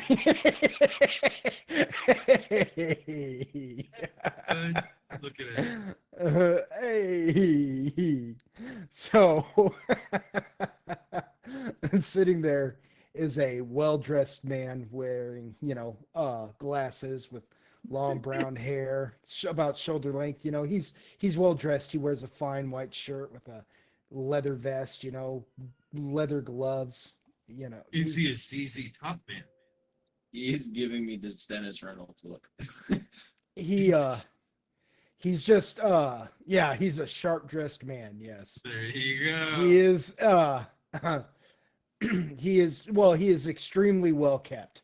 Let me put it to you like this, you know. And he's sitting there, and you answer the clamshell, and it's Sebastian, and he sits there and he looks at you and he goes, Android. He says, oh, good, you're alive. See, I was worried about that because I think, and I may be wrong here. I mean, you are, you know, you are my liege. You know, it is at your discretion to always correct me when I'm wrong. I need you to remember that. But I needed to know just in case because I was worried. Because I'm pretty sure I told you at least a day ago, maybe 2 days ago, that I needed you to get your butt back here to handle business. I mean, I could be wrong. I could be wrong, but I'm so pleased to see that you're still alive. So pleased. Because I was worried. I thought maybe I was talking to a ghost or something. And I said, certainly not. Am I? Am I talking to a ghost android? Is that what I'm talking to you right now? Because you must be dead to just ignore your house and its duties. At that point, Android does just start laughing. He's just like, you might as well be talking to a ghost right now, man. I've been walking for days. He's like, Does any of that walking, any of those directions, take you west? Because that's the direction you should be headed. he's like, can't tell, the sun is down. That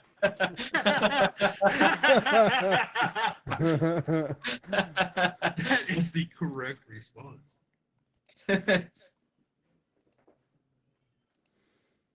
Says yes. Well, not that you care, but just to give you a little update.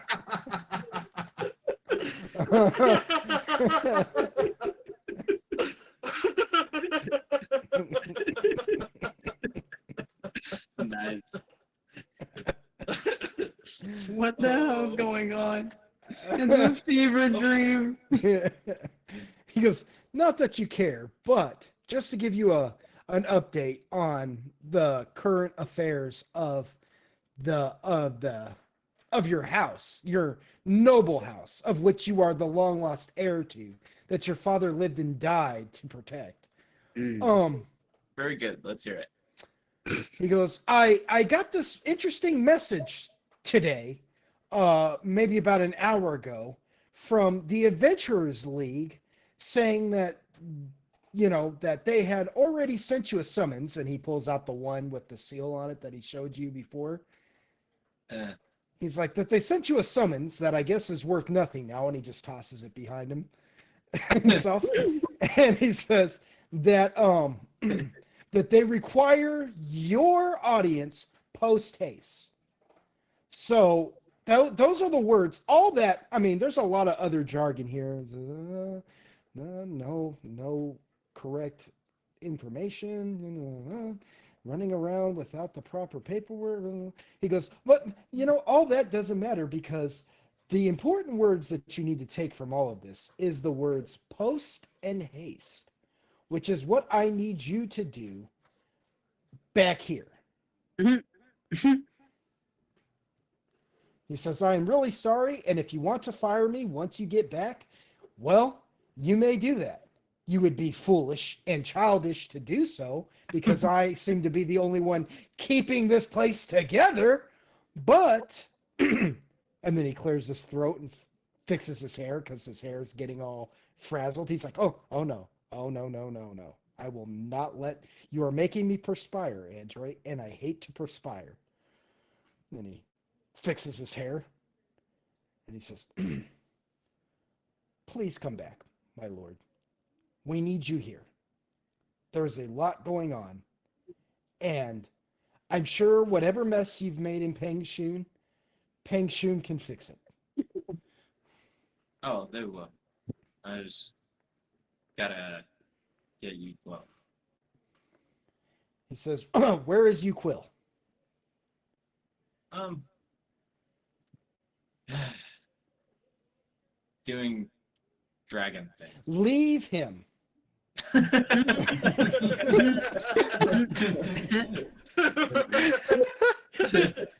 I guess actually, now He it is- occurs to me, I can fast travel, can't I?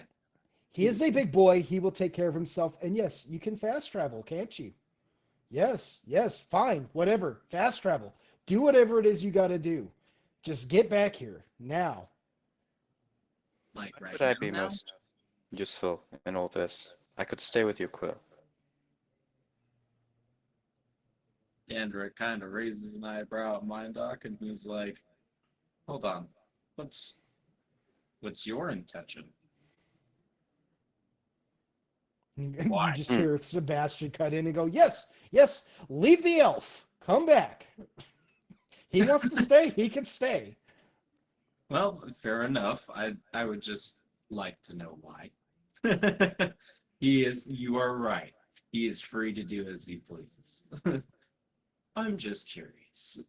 Because my dog hears that everything, he goes, oh, Yeah, perhaps I should stay with I you. would imagine that Sebastian is loud enough for the Mazaru to hear all the way back in the capital city or wherever the freaking balls. Strong possibility. If you don't return and meet with this Adventurers Guild, the Adventurers League, they are going to revoke our license for having adventurers drink in our house. In our pub house. Yes. We will be blackballed. That is serving over,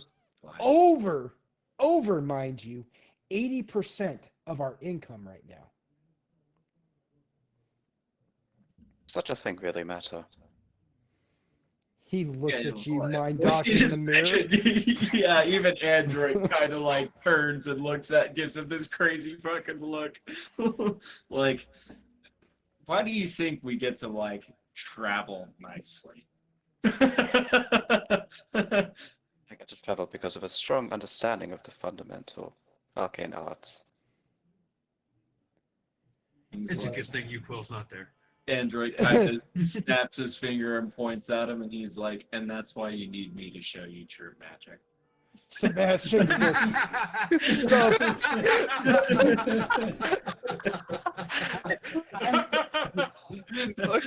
That Sebastian's sort of like, the Just blank fundamental. facing. Go ahead. Oh, you just kind of stares blank there. You like, what is even happening? Let us go address this then. We'd best be quick.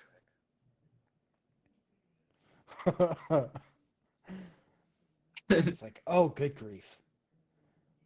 He's like, so are you on your way back then? Fine. Do the fast travel thing. Just hurry up and be here. If you can fast travel, I expect you within the hour. Yeah. He's like, You "Yeah, have no." that artifact, or do you need me to? He kind of thinks for a moment, and he's like, "Is there anything else that we need to do here, right this moment, before we go back, or are we all okay to go back and see Sebastian for a little while?" Android kind of pulls out his ring, and he's like, "Uquil, are you gonna be okay if I hop off continent for a minute and go see Sebastian?" Uquill's like, what? I know that's just a casual thing that I am saying right now, and I promise I'll explain later. But are you gonna be okay if I go see Sebastian for how long? A few days? How long do you intend to be gone anyway? A while?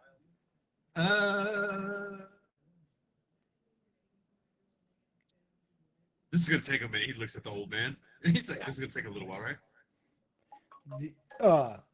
Yang Pan Lu looks at you and says, "It will take as long as it will take. Why do you ask?" He talks back and expect at least a day or maybe. Okay. Beat me when you're ready to come home and I'll come get you. Roger, Roger, over Roger. Okay. Android's kind of like, all right, we'll go see Sebastian. Not now, but right now. And he's like, I'll come. I'm on my way.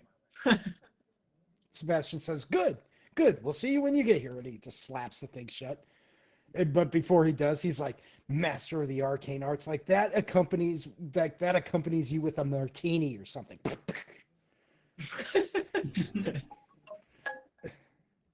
That's funny. So Android's like, okay, everyone gather around. Let us all take hands. Are we still inside or have we been outside? You guys are outside. Yeah. Okay. Oh, we're still near this Kuatoa, aren't we? Yeah. Yeah. Okay. Android's gonna be like, and at that point, yeah, I'm gonna look at him and be like, oh, let's find somewhere remote. The Kuatoan looks at you and goes, "So I couldn't help but hear No. that he's like looking at the coin. He's like, "Wait, you didn't even hear my offer." He goes, like, you got more of this?" He's like, why? He goes, "You guys need an oracle?" Do we need an oracle? He's like, hold on. Wait. Hang on. Can I leave an arcane mark on that? I don't know. Is there any like piece of yeah, say his clothing, his fucking clothing. I got an arcane mark, like just something like maybe his shoes, something that would be used frequently. Yeah, his fucking shoe. On the Kuatoa shoe? Yeah, I'm just gonna like kind of casually kick his, like not kick, but like accidentally kind of kick his foot, like stumble into him, stumble over and like arcane mark his shoe if I can do that. So you just come walking up to him like, "What good would you be?" and just kick him in the shoe and leave an arcane mark? Is that? No, well, I just kind of, stumble over, like pretend to stumble. It's funny as fuck though, actually. he's like, What? "Hey, who are you to talk about magic?" "Oh, forgive me, I fell." Oh. Yeah. So yeah, sure. You do that. You just an arcane mark him. And then I just say, Well, "We he's will like, "Oh." send you if we require your services further." And Okay. turns back to Andrew. It's like, "Oh, okay then." And he's just kind of like brushing himself off. He's like, "You could have told me that without trying to kiss me." Nice. Android's gonna pull Minor out a shrug. piece of paper. My apologies. Android's gonna pull out a piece of paper and hand it to him and be like, you know what? If you're actually looking for a job, if you can write me down a list of your Very skills, unnatural. A what?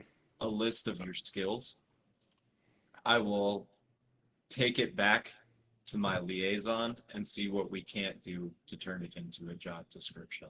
But I'm not making you a promise, and I might not come back. He looks at the paper and goes, "Well, okay."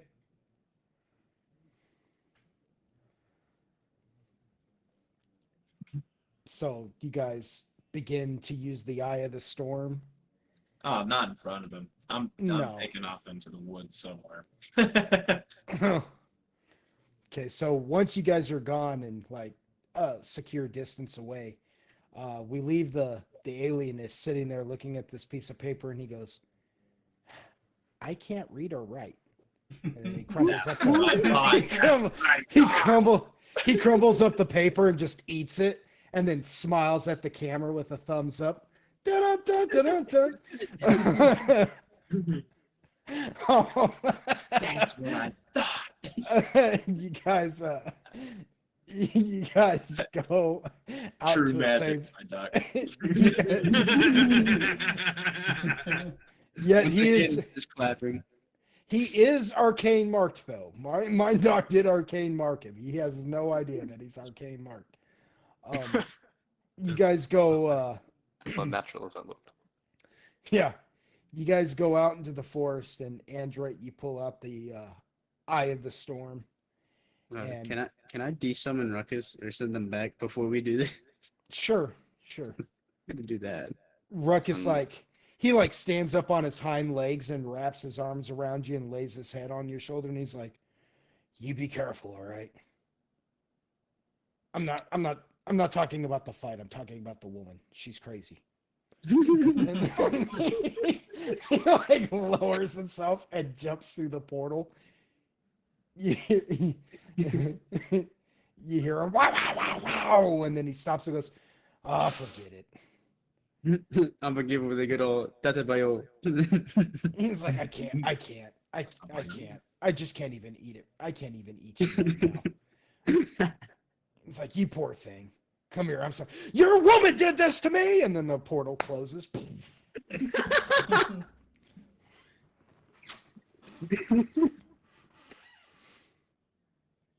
So, Andrew, you pull out the Eye of the Storm, and inside the bottle, you can see the storm forming, the storm clouds, the lightning, the thunder, all of that.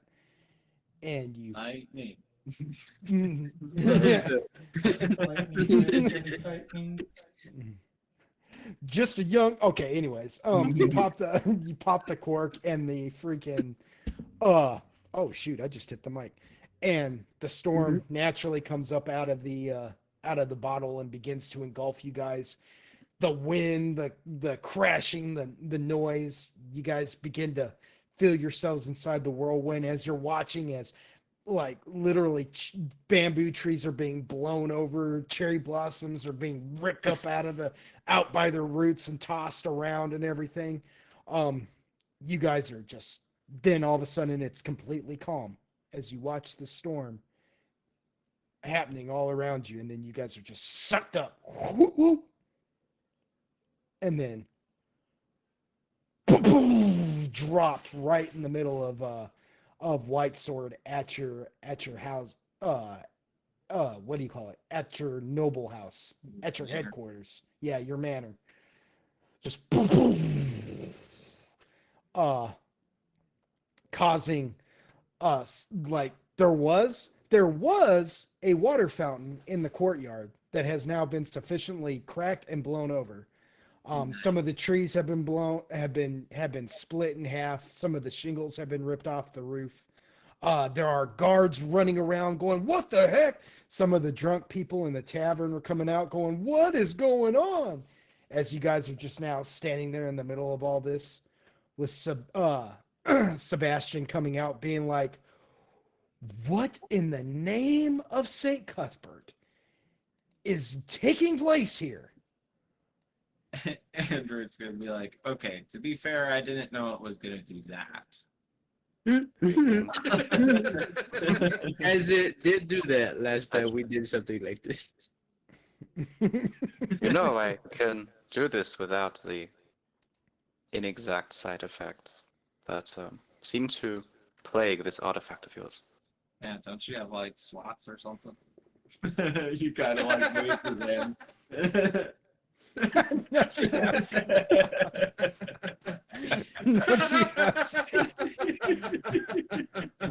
Fucking hell. Fucking stupid. Jesus. Oh my god. It's funny. There's no place I'd rather be. Now, the manor has changed quite considerably since the last time you were there. Well, last time you were there was under Yes. heavy construction. Now it is like a 3-floor Heavy construction, building. Yeah, it's like a 3-floor building with yeah, now it's under heavy construction again. There is the side buildings that wrap around completely, forming an indoor courtyard. Um, that to the outside walls in the yards and stuff, there is a greenhouse and a farm and well, not really a farm, but like a miniature garden, for growing things and stuff like that. But it is exactly like Sebastian promised it would be when you left. It has grown in size, and even the pub itself now sits outside of the manor and is in one of the wraparound buildings as a pub all its own. Like it is its own building, as it were. As Sebastian comes walking out, he's just like, "Oh, oh, the fountain." He goes, "Ah, I had I had the premier uh, Veneducci artist sculpt that for us. Oh God, I'm gonna have to get him to come back, and he's not gonna be happy coming back." Well, I'm Mm. sorry about that. He cut his house. He he looks at you, Android, and he's like, "Welcome back, my lord," and he salutes you, with a nod. He's like, "As you So can I see." really gotta head off this second. I don't want to I know, I know, I know. I was bringing it to an end, anyways. Oh, okay, okay.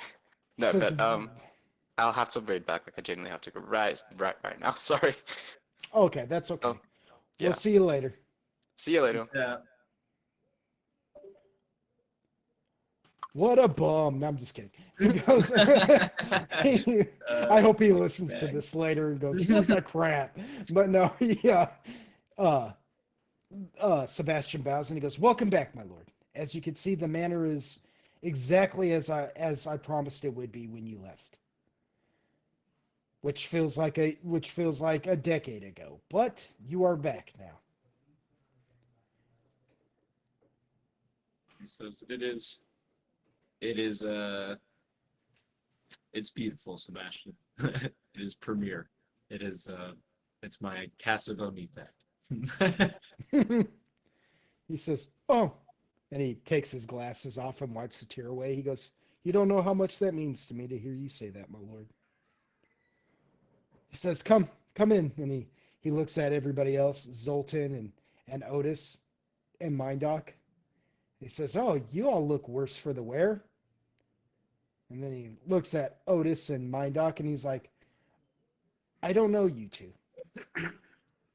And with that, we're gonna call tonight's session.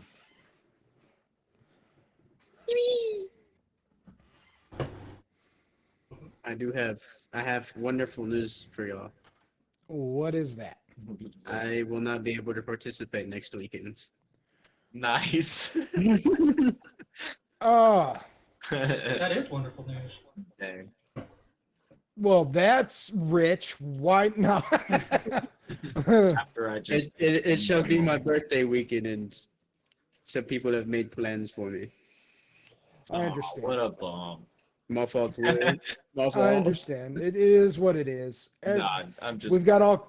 It's this time of year too, because you got all the holidays. A lot of people's birthdays are coming up. You know what I mean? Like it is what it is. We'll play when we can play. yeah. It'll be all right. Happy birthday, dude. I hope y'all have fun. I'm just being a dick. Oh man. But with that, we're gonna close out tonight's session. I want to thank all you Golden Wonders out there who have joined us, me and them old school gamers, one more time for yet another session. We really appreciate it. I want to thank them old school gamers for letting me DM for them yet again. I know I'm not always easy to deal with, so I appreciate that, you guys. I really do. And yeah, like, share, and subscribe. Leave a message in our guest book. Just tell us what you think, and yeah, ring the bell for notifications if you are enjoying keeping up with this series. ring the bell for notifications, and you'll get notified when we drop the next one. Also, yeah, yet again, I'm gonna push the Patreon one more time. It's only $5, and we're creating some interesting content on there for y'all. So, check it out if you're interested. And with that, I want to say we'll see you next time in Loxos, and good night, everybody. Say good night, everyone. Good night. Su madre.